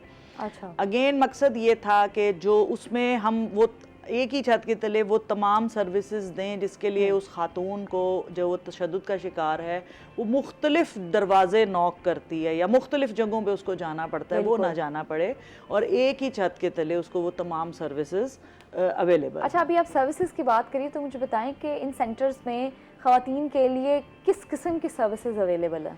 अच्छा, सबसे पहले तो केस रजिस्टर हो जाता है। जो violence against women centre Multan है उसमें विमेन पुलिस स्टेशन भी मौजूद है, ठीक है। उसमें प्रोसिक्यूशन की सपोर्ट भी मौजूद है, उसमें मीडिएशन एंड रिहैबिलिटेशन का कंपोनेंट मौजूद है जिसमें साइकोलॉजिस्ट की टीम है और मीडिएशन ऑफिसर है। फिर उसके साथ साथ जो सबसे बड़ी फैसिलिटी जो मुल्तान के लिए या डिस्ट्रिक्ट मुल्तान के लिए अवेलेबल है वो ये कि इस सेंटर में जो मेडिकल फैसिलिटी है वो हेल्थ से अप्रूव्ड है, medico legal facility. Medico legal के लिए भी उसको बाहर नहीं जाना पड़ता, एक ही सेंटर में ये तमाम सहूलियात हैं। और इसी के साथ साथ फ्री लीगल एड मौजूद है और इसी के बिल्कुल साथ हमारे पास शेल्टर होम की फैसिलिटी। ये जो आपने फ्री लीगल एड का नाम लिया है ये एक बहुत बड़ी बात है। ये लफ्ज़ शायद आसान है लेकिन ये आप सबकी आगाही के लिए बता दूं कि फ्री लीगल एड यानी कानूनी तौर पे जितनी भी मदद आपको चाहिए वो फ्री आपको दी जाएगी। अच्छा, ये भी सही है और इसके अलावा ये जितनी तमाम सर्विसेज है ये फ्री ऑफ कॉस्ट है। अच्छा। ये गवर्नमेंट इनिशिएटिव है, गवर्नमेंट ऑफ पंजाब का, ये गवर्नमेंट का इदारा है और यहाँ पे तमाम प्रोवाइड की जाने वाली सहूलियात। अच्छा, बड़ी खुशी होती है एक तो जब हमारी नौजवान नस्ल भी कुछ ऐसे इनिशिएटिव्स लेती है, फिर जब हमारी हुकूमत ख़ास तौर पे ख़वातीन के लिए ऐसे इनिशिएटिव्स लेती है तो बड़ी खुशी होती है क्योंकि हमारा जनूबी पंजाब का जो इलाका है वहाँ पर और बहुत सारे देही इलाके हैं जो शामिल हैं इसमें, जहाँ पर ख़वातीन जो हैं वो रोज़ ये सारी चीज़ें फेस करती हैं। फिर आप समझ लें, मैं समझती हूँ कि वायलेंस जो है वो 100% हो रही है लेकिन रिपोर्ट सिर्फ 1 से 2% होती है। अच्छा, लोगों को पता भी नहीं है ना, बहुत सारे लोगों के साथ तो वायलेंस किसी ना किसी फॉर्म में हो रहा है। जैसे हमारा लॉ इसमें ये साइकोलॉजिकल वायलेंस या इमोशनल वायलेंस को भी कवर करता है। अच्छा। अब इसको कंसिडर ही नहीं किया जाता ना कि आप इमोशनली किसी को इतना अब्यूज कर रहे हैं कि कहीं ना कहीं वो उसकी मेंटल हेल्थ कॉम्प्रोमाइज हो रही है। ठीक है, जैसे हमने आपने शुरू में बात की थी कि जो फिजिकल इलनेसेस हैं, कोई डायबिटिक है, कोई ब्लड प्रेशर का शिकार है, उसको तो कंसिडर किया जाता है लेकिन मेंटल हेल्थ इश्यूज को कंसिडर ही नहीं उस तरीके से किया जाता कि ये भी कोई चैलेंज है। ठीक है, जबकि ख़वातीन के लिए सबसे बड़ा चैलेंज ही वो है। ठीक है, मतलब आपका फिर उसके बाद ये इम्पोर्टेंट क्यों है क्योंकि इसमें कोई एविडेंस मौजूद नहीं है। हाँ, ठीक है, उसमें बहुत सारी चीज़ों को जस्टिफाई करने के लिए जो हमारे पास केसेस रिपोर्ट होते हैं वो कहते हैं जी ये शुरू से ही ऐसी थी, ये शादी से पहले भी ऐसे ही थी, बदतमीज, ये थी ही ऐसी। ठीक है, वो जो हालात और वो सारी चीज़ें उसके साथ जो उसको फेस करनी पड़ती हैं या उन चीज़ों पे उसको कॉम्प्रोमाइज़ करना पड़ता है या उसका शिकार होना पड़ता है, उन चीज़ों को, उन फैक्टर्स को माइनस करके और फिर वो एक लेबलिंग कर दी जाती है कि ये तो है ही ऐसी। इस वजह से अगर वो बदतमीज भी थी या कुछ ऐसा मसला था भी सही तो आपके पास ये हक बिल्कुल मौजूद नहीं है कि आप उसको हाथ उठाएं या अब्यूज करें या कुछ भी करें। आपके पास मतलब ये किसी भी कीमत पे ये समझ लें इजाजत ही नहीं है ना कि मतलब आप उसमें बहुत सारे लोग मुख्तलिफ किस्म की जस्टिफिकेशन ले आते हैं। अच्छा, मेरा मानना ये है, मैं कहती हूँ आजकल जो है ना वो फिजिकल बीमारियां तो चले हैं ही हैं, ठीक है, वो सदियों से चलती आ रही हैं, हमें पता है, हम उनके इलाज के लिए भी काम कर रहे हैं। किसी को सर में दर्द होता है तो डॉक्टर के पास पहुंच जाता है। आप फिजिकल बीमारियों को इम्पोर्टेंस दें लेकिन आप जहनी बीमारियों को ज़्यादा इम्पोर्टेंस दें। अच्छा, हमारे पास एक एजुकेशनिस्ट आए हुए थे तो मैंने उनसे जिक्र किया, मैंने कहा जी हर स्कूल की पॉलिसी होनी चाहिए। बहुत सारे बच्चों का फ्यूचर जो है ना वो टीचर्स तबाह कर देते हैं। नो डाउट हमारे यही टीचर्स होते हैं जो हमें बना के आगे ले आते हैं, हमारे अंदर जो स्पार्क है बच्चे के अंदर वो पहचानते हैं। लेकिन बहुत सारे टीचर्स ऐसे हैं जो सिर्फ तनकीद का निशाना बना के बच्चों के फ्यूचर तबाह कर देते हैं, बच्चा जहनी बीमार हो जाता है। बिल्कुल ऐसे। तो मैंने कहा हर स्कूल में टेस्ट होना चाहिए टीचर का। आप टीचर को रखने से पहले उसका साइकोलॉजिकल टेस्ट करें। बिल्कुल, कोई रिटन टेस्ट होने चाहिए या आपके स्कूल में एक थेरेपिस्ट बैठा होना चाहिए। बिल्कुल ऐसे, कुछ ऐसा होना चाहिए मामला। अच्छा, अब मैं कहती हूँ कि शादी करने से पहले जहाँ भी हुकूमत evaluation ये होनी कहती चाहिए, थी, assessment जहाँ हुकूमत कहती थी कि आप अपने टेस्ट कराएं, जी, ब्लड टेस्ट, फलाने टेस्ट, लेकिन मैं कहती हूँ आप यहाँ से भी अपने आप को मेंटल हेल्थ टेस्ट चेक करवाएं, बिल्कुल ऐसे दोनों का। आई एग्री, हाँ, आई ये एग्री। जरूरी है। ताकि फिर वो वाली बात तो मैडम खत्म हो जाएगी कि ये बचपन से ही बचपन से ही बदतमीज थी, उसका भी लड़की का भी और लड़के लड़के दोनों का का भी, टेस्ट होना दोनों का चाहिए होना कि ये चाहिए। मेंटली फिट हैं। खास तौर पे हमारे पाकिस्तान की अगर बात करें तो यहाँ पे बहुत जरूरी है। बट बिल्कुल अगेन ऐसे। उसके साथ साथ देखें बहुत सारे सर्कमस्टांसेस आपके ऐसे हैं जो चीज़ों को एग्रीवेट कर रहे होते हैं, ऐसा ही है। ठीक है। हमारे यहाँ बहुत सारे चैलेंजेस इस इशू की वजह से हैं जो कि मैं समझती हूँ, जहाँ हम बात करते हैं कि जी शायद इकोनॉमिक इश्यूज हैं, वायलेंस की बेस है, फलाना टमकाना जो भी है। अगर आप किसी मर्द से पूछे ना, वो कहेगा जी पैसों के मसले की वजह से ये ऐसा करती, जबकि औरत कभी भी पैसे की वजह से देखें ऐसा नहीं करती। पैसों की वजह से भी अगर कर रही है, अब देखें ना मेरे पास अभी कल भी एक जगह पे डिस्कशन हो रही थी तो किसी ने अपना बहन का केस डिस्कस किया कि जी बड़ा समझाया था उसको कि वो बंदा कुछ नहीं करता, तो मैडम कुछ ऐसा नहीं हो सकता कि अब वो उसका दूसरा बेबी होने वाला है तो वो खर्चा भी नहीं देता, वो कोई काम भी नहीं करता, तो कोई कानून ऐसा है जो उसको काम करने पे मजबूर कर सके कि वो काम करे, ठीक है। अब वो कहीं पे भी कोई कानून ऐसा मेरा नहीं ख्याल के मौजूद है जो किसी को फोर्स करेगा कि तुम काम करो। कैसे फोर्स कर सकते हैं? बट अगेन अब देखें ना उसमें क्या हालात किस तरफ जाएंगे कि फाइनली अब उन्होंने कहा जी, मैंने कहा जी फिर उनका घर कैसे चलता है? वो जी हम सपोर्ट करते हैं। अब वो अपनी बहन को भी सपोर्ट कर रहे हैं, आगे से उसके बच्चों को भी सपोर्ट कर रहे हैं, उसकी फैमिली को सपोर्ट कर रहे हैं। अगर आप माँ हैं और आपकी बेटी इन हालात में है तो आपसे कभी भी किसी सूरत बर्दाश्त नहीं होगी। फाइनली वो उसको वापस अपने घर ले आए हैं 2 बच्चों के बोनस के साथ, ठीक है। फिर अगेन वो कह रहा है कि जी वो बहन मेरी यही कहती है कि नहीं मैं अपना घर चलाऊंगी, और उसके बाद क्या होगा कि वो एक और बेबी लेके वापस आ जाएगी। बहनें बेचारी, बेटियां बेचारी, पता क्यों कहती हैं? मैंने जहाँ तक ऑब्जर्वेशन भी है मेरी, या मिलना भी हुआ ऐसे लोगों से, तो वो इस खौफ से कि हमारी वजह से हमारे वालिदैन को कुछ ना हो जाए, हमारी वजह से हमसे जुड़े हुए लोगों पे कोई लेबल ना लग जाए कि देखें इसी चीज़ से, इसी स्टिग्मा को ख़त्म करना है। आप उस एक कॉन्टिन्यूस साइकिल में रह रहे के जे ठीक है, आप देखें उसमें वे आउट्स हैं ना। फिर अगेन उसमें वुमेन एम्पावरमेंट की बात आती है कि आप अपने ऊपर भी फोकस करें, कहीं आप भी अपने आप को इस काबिल बनाएं कि आप कंट्रीब्यूट फिर कर सकें। बात है, फिर आप रिस्पॉन्सिबिलिटी ले लें। अच्छा, फिर हमारे यहाँ एक और कॉन्सेप्ट भी है कि आप जॉइंट फैमिली सिस्टम में जब रहते हैं तो वो बीवी और शौहर के इतने मामलात खराब नहीं होते जितने जो है वो अंदर वाले लोग इन्वॉल्वमेंट करके उनके हालात खराब कर देते हैं। अच्छा जी, इस पर मजीद बात करेंगे, लेकिन इस वक्त जो मुल्क की सूरत हाल है वो भी आप सबके सामने है। आप सब वाकिफ़ हैं इस चीज़ से कि पहले तो पूरे पंजाब में ये सूरत हाल थी, अब जनूबी पंजाब को भी इससे हाई अलर्ट कर दिया गया है। तो इस वक्त हमारे रिपोर्टर रोही टीवी सलमान ज़मीर साहब मौजूद हैं दरियाए चिनाब पर, जो हमें बताएंगे तमाम तर वहाँ की सूरत हाल के रेस्क्यू के हवाले से और इवैक्यूएशन के हवाले से, तमाम सूरत हाल से वो हमें आगाह करेंगे। जी सलमान, बताइएगा।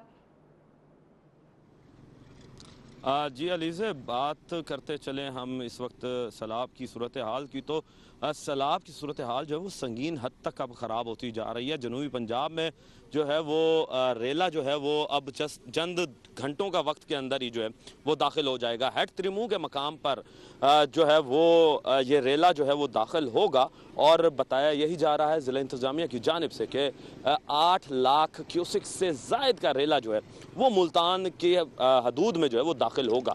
और इसी की पेश नज़र जो है हमने ये देखा है कि एक हफ्ते से भी कबल जो है वो ज़िला इंतज़ामिया की जानिब से एवैक्यूएशन लोगों की जो है वो की जा रही थी, जो कि अब जाकर तकरीबन 70% तक मुकम्मल की जा चुकी है।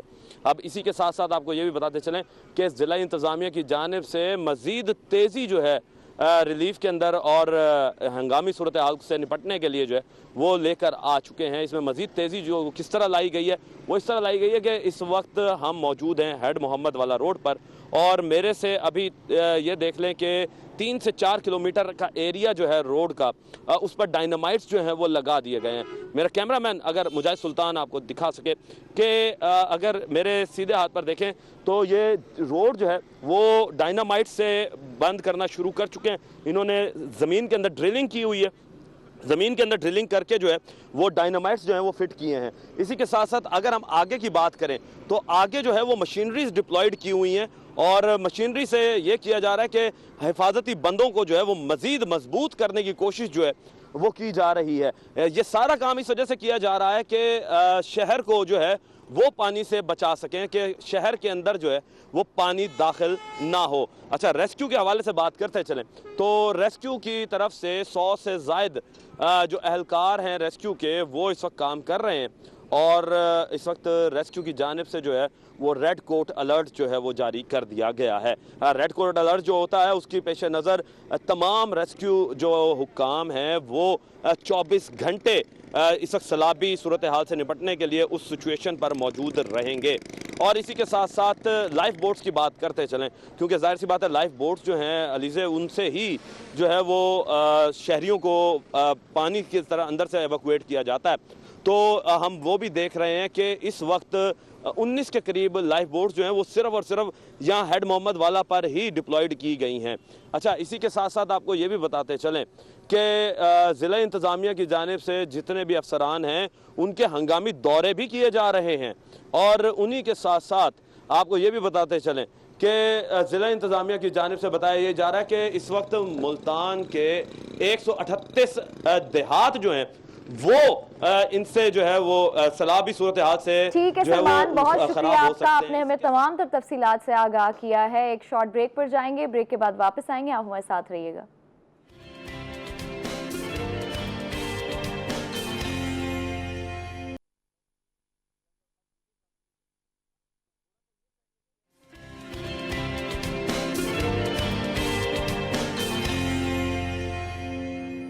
वेलकम बैक नाज़रीन, एक शॉर्ट ब्रेक के बाद हम वापस आ चुके हैं। अच्छा सर, मुझे ये बताइएगा, हम चूँकि कंज्यूमर लॉ को स्पेसिफिकली डिस्कस कर रहे हैं, तो कंज्यूमर जो है वो अदालतों तक कैसे पहुंच सकता है? आपने भी बताया कि लीगल नोटिस जो है वो जारी कर सकते हैं। लेट्स सपोज आपने लीगल नोटिस जारी कर दिया, उसके बाद क्या? जी, उसी को मैं आगे कंटिन्यू करूँगा। आपने लीगल नोटिस जारी कर दिया, अब आपको 14 दिन वेट करना है। ठीक है, 14 दिन में अगर आपका जो मामला था वो हल हो गया तो वेल एंड गुड, अदरवाइज़ आपने एक एप्लीकेशन लिखनी है सेशन जज साहब के नाम पे, जैसे कि रूटीन में आपने खुद ही, इसमें आपको लॉयर हायर करने की भी ज़रूरत नहीं है। ठीक है, आपने एक एप्लीकेशन, उसमें अपना वही मुद्दा दोबारा से लिखना है और आपने उसमें जो आपको लॉस हुआ था वो सारी चीज़ें मेंशन करके, और उसमें आपने ये लिखना है कि आपको लीगल नोटिस भेजा गया। ठीक है, उसकी रसीद, लीगल नोटिस की कापी, वो जो आपकी परचेज रसीद है उसे उसको अपने साथ लगाना है और कोर्ट में केस फाइल कर देना, और इस पे कोई फीस नहीं है। यही में अगला सवाल था मेरा, that is free of cost, कि कंज्यूमर अदालतों में क्या कोई फीस भी पे करनी पड़ती है? That is free of cost. क्योंकि हम अक्सर अदालतों का रुख इसलिए भी नहीं करते हैं, हमें पता है कि वहाँ पर जो बैठे लोग हैं वो इतने पैसे ले लेंगे कि जितने हमें मिलने भी नहीं है उससे डबल हमारा खर्चा हो जाना है। तो नहीं, that is free of cost, number 1। Number 2 ये है कि उसमें लॉ में ये मेंशन है कि आपकी ड्यूटी खत्म हो गई, आपने केस फाइल कर दिया, अब हमारा काम है, अब कोर्ट का काम है, और जब तक के कोर्ट दोबारा आपको नहीं बुलाती आपको अपीयर होने की जरूरत भी नहीं है। ठीक है, अच्छा, कोर्ट बेशक साल ना बुलाए, नहीं, उसका भी वक्त मेंशन है। अच्छा, कि जिस, क्योंकि हमारे यहाँ तो ये अलमिया है ना कि हमारे कोर्ट्स और अदालतों में हमें साल धक्के खाने पड़ते हैं इंसाफ के लिए। मैं एग्री करता हूँ, लेकिन इस लॉ में अभी तक लोगों को जो रिलीफ मिला और लोग इसकी तरफ आए वो इसलिए कि जो अपोजिट पार्टी है जिस पे आपने केस किया है उसको हर हाल में 30 दिन के अंदर अंदर अपना जवाब देना है, और उसके जवाब अदरवाइज उसका राइट क्लोज हो जाएगा। और जवाब देने के नेक्स्ट 90 डेज के अंदर अंदर कोर्ट ने उसको डिसाइड करना है, फैसला कर देना। यस, इसमें कुछ एविडेंस नहीं है, सवाल जवाब नहीं है, बस कोर्ट ने देखना ये है कि एक बंदा जो है उसको परेशानी हुई है और मुखालिफ ने आगे उसका क्या जवाब दिया है, क्या वो राइट पे है या नहीं है, और उसके बाद उसी बेस पे डिसाइड हो जाना है। अच्छा, मुझे फ़खर साहब ये भी बताइएगा, आजकल तो तमाम चीज़ें आप देखें ऑनलाइन शिफ्ट होती जा रही हैं। हमने ग्रॉसरी करनी है हम ऑनलाइन मंगा लेते हैं, हमने कपड़े लेने हैं हम ऑनलाइन मंगा लेते हैं। ख़ास तौर पे अगर ख़वातीन की बात करें तो वो कहती हैं चलो ख्वारी से भी बच जाएंगे, गर्मी से बच जाएंगे, कपड़े जूते कुछ भी है आप ऑनलाइन मंगवा लें। तो अगर ऑनलाइन हम कोई चीज़ मंगवाते हैं उसमें हमें फ्रॉड का सामना करना पड़ता है, फिर कंज्यूमर लॉ की जो है वो क्या प्रोसेस है, डिटेल्स क्या हैं? जी, उसमें सबसे पहली बात तो ये है कि आपने जब ऑनलाइन मंगवाया तो आपकी ड्यूटी शुरू हुई कि आपने जिससे मंगवा रहे हैं उसकी क्या डिटेल्स हैं आपके पास। ठीक है, अब मोस्टली ये होता है कि डिटेल्स आपको ऑनलाइन सही नहीं मिल रही होती। अच्छा, लेकिन मैं ये ऐड करना चाहूँगी कि हमारे पास वो स्क्रीनशॉट भी तो होता है जो हम ऑर्डर प्लेस करते हैं किसी लेकिन specific website मैं पे। बात ये कर रहा हूँ कि वेबसाइट तो अपनी जगह पे है, आपका पीछे वेंडर कौन है, हाँ। आपने परचेज किससे की है। आप इंस्टाग्राम पे देखें, फेसबुक पे देखें, पेजेस बने हुए होते हैं, आप जाते हैं, आप उनके इनबॉक्स में जाते हैं, आप ऑर्डर प्लेस करते हैं, आप घर आ जाता है आपकी। उसी तरफ जा रहा हूँ। अब मोस्टली ये होता है कि आपकी जो पेमेंट है ना, दैट इज ऑन डिलीवरी है, तो ठीक है, अदरवाइज अगर आपने एडवांस भी पे कर दिया है तो ठीक आपके है। पास एक बंदा तो मौजूद है और वो है आपका करियर सर्विस वाला। ठीक है, उसका उनके साथ जो है ना ऑलरेडी एक मुआहदा हुआ है, एग्रीमेंट हुआ और उसके पास उनकी डिटेल मौजूद है।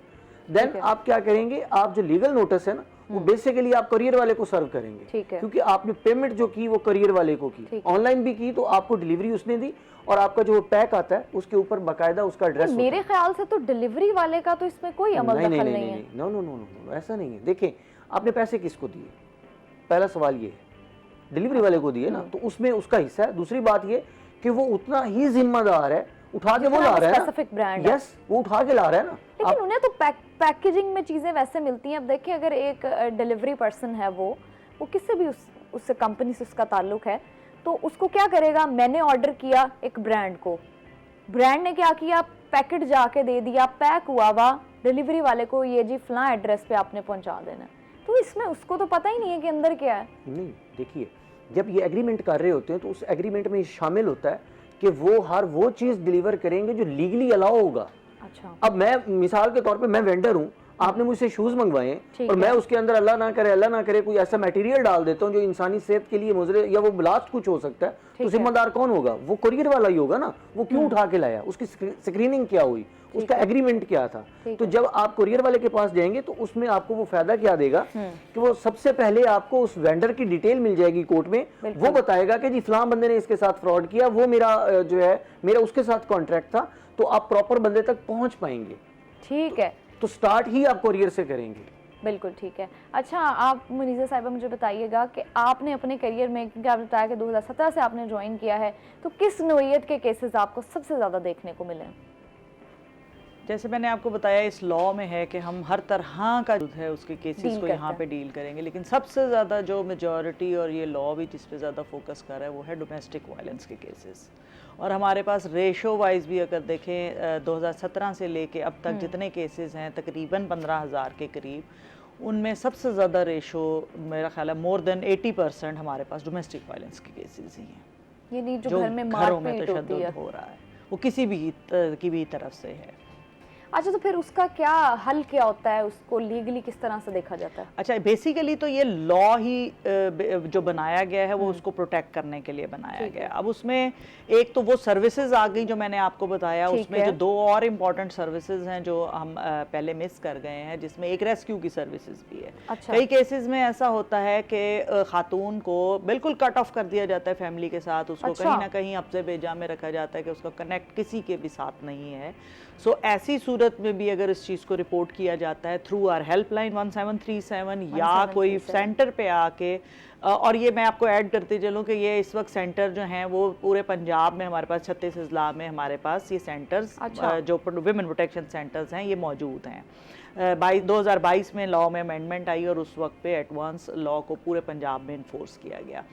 सो रेस्क्यू के थ्रू हम मैं as a district women protection officer या मेरी जो वुमेन प्रोटेक्शन ऑफिसर हैं वो खातून को वहाँ से जाके सिक्योरली रेस्क्यू करके सेंटर तक ला के और फिर उसको बाकी सर्विसेज। अच्छा, फिर आप लोग शेल्टर होम्स भी फराहम करते हैं? जी बिल्कुल, शेल्टर की सर्विसेज जैसे मैंने आपको पहले भी बताया था कि वो सेंटर के साथ ही शेल्टर मुल्तान में तो बिल्कुल साथ अवेलेबल है, बाकी अजला में भी इसी तरह के वो आपस में कनेक्ट है, क्योंकि इस जो लॉ के अंडर प्रोटेक्शन सेंटर, हेल्पलाइन और हमारा जो शेल्टर होम है वो अवेलेबल है।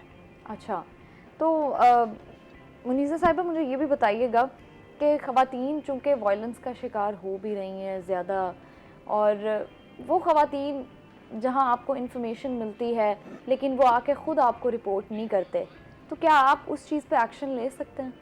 देखिए, उसमें एक तो मैंने आपको बता दिया कि हमारी जो हेल्पलाइन है 1737, बहुत सारी ख़वातीन, क्योंकि ये भी एक हिम्मत का काम है कि आप इस चीज़ को रिपोर्ट करें। हमारे पास बहुत सारे केसेस इसी वजह से रिपोर्ट भी नहीं हो पाते, एक तो सपोर्ट नहीं होती, फिर ऐसी चीज़ को हाईलाइट करना या ओन करना बड़ा इंपॉर्टेंट होता है। बहुत इंपॉर्टेंट है। ठीक है जी, एक शॉर्ट ब्रेक पे जाएंगे, ब्रेक के बाद वापस आएंगे, आप हमारे साथ रहिएगा।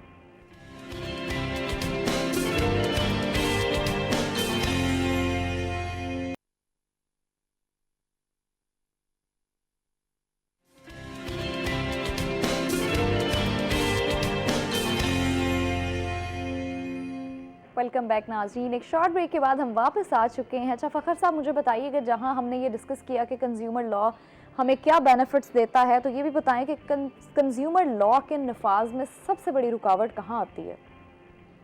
इसके नफाज में जो सबसे बड़ी रुकावट है वो बेसिकली अगर हम देखते हैं तो हमारे जो बिजनेसमैन हैं उनका अपना रवैया, अच्छा, वो सबसे बड़ी रुकावट है। फिर मेरी बात हर तरफ से घूम के एक ही बात पे आएगी कि आपका प्रूफ, दैट इज़ रसीद। मैं हर बार सुनने वालों को, कहने वालों को एक ही बात पे लेके आता हूँ कि आपके लिए कुछ रुकावट नहीं अगर आपके पास प्रूफ है। प्रूफ है तो अगर प्रूफ नहीं है तो आप हारे हैं। तो ये जो रुकावट है इसको दूर करने का एक ही हल है, अदरवाइज ये बहुत आसान कानून है, कहीं पे किसी किस्म की कोई परेशानी नहीं। अभी इसके एक सेगमेंट में आपको अभी दूसरा बताऊंगा। हम अभी चले थे कोर्ट की तरफ, ठीक है। इसका एक सेगमेंट और भी है, वो ये है कि कंज्यूमर प्रोटेक्शन अथॉरिटी भी मौजूद है। ठीक है। जो कंज्यूमर प्रोटेक्शन अथॉरिटी है वो इससे भी आसान है। वहाँ पे असिस्टेंट डायरेक्टर लीगल जो है उसका अपना ऑफिस है, पूरी टीम है।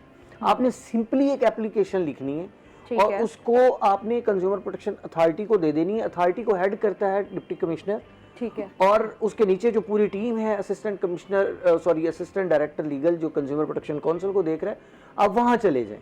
वहाँ आपको कुछ भी करने की जरूरत नहीं, इवन आपको वो दोबारा बुलाएंगे नहीं। एक हियरिंग है, वो पूरी तहकीकात खुद से करेंगे। ठीक है। उसके बाद उन चीज़ों को फाइनल करने के बाद आपको एक दिन फिर जो है डिप्टी कमिश्नर जिस दिन उसकी कोर्ट लगती है वहाँ अपीयर होना है और आपका मामला हल हो जाता है। और अप्रॉक्सीमेटली कितना वक्त लगता है मामले को हल होने में? देखिए, अगर तो हम अथॉरिटी की बात करते हैं तो that has to be decided within 1 month. ठीक है। और अगर हम कोर्ट की तरफ जाते हैं तो मैंने आपको वो मैक्सिमम जो प्रोवाइडेड टाइम है दैट इज 6 मंथ। ओके। कि इस फाइल को क्लोज होना है हर हाल में 6 माह मैक्सिमम जी। टाइम है। और दूसरी लॉ की तरह इसमें जो पेचीदगियां वो ये नहीं है कि आपने सिविल कोर्ट गए, फिर आप सेशन कोर्ट में गए या डिस्ट्रिक्ट कोर्ट में गए, उसके बाद आप हाई कोर्ट गए। इसकी जो ऑर्डर है दैट बिकम फाइनल। ठीक है। उसके बाद आपको सिंपली एक रेमेडी है, क्योंकि इसमें लोग इसको बहुत ईजी लेते हैं। मेरे सामने ऐसे केसेस भी हैं जिनमें करोड़ों रुपया अच्छा फाइन हुआ, डॉक्टर्स को फाइन हुआ, एयरलाइन को फाइन हुआ। एक मैं मतलब है उसको नाम नहीं लूंगा, एक ये जो हम जिसको मिल्क कहते हैं, ये बनाने वाली कंपनी को फाइन भी हुआ और वो सील भी हुई, बहुत बड़ी कंपनी। चलिए जी, अच्छा लगता है जब हम सुनते हैं कि हमारे इदारे जो हैं वो इतने एक्टिवली पार्टिसिपेट कर रहे हैं आवाम की सेहत के लिए, आवाम के सुकून को इंश्योर करने के लिए। अच्छा मुनीज़ा साहिबा, मैंने आपसे तमाम तो डिटेल्स ली भी हैं, मुझे ये भी बता दें कि बाय लॉ क्या रेमेडीज़ हैं अगर वायलेंस केसेस सामने आते हैं तो?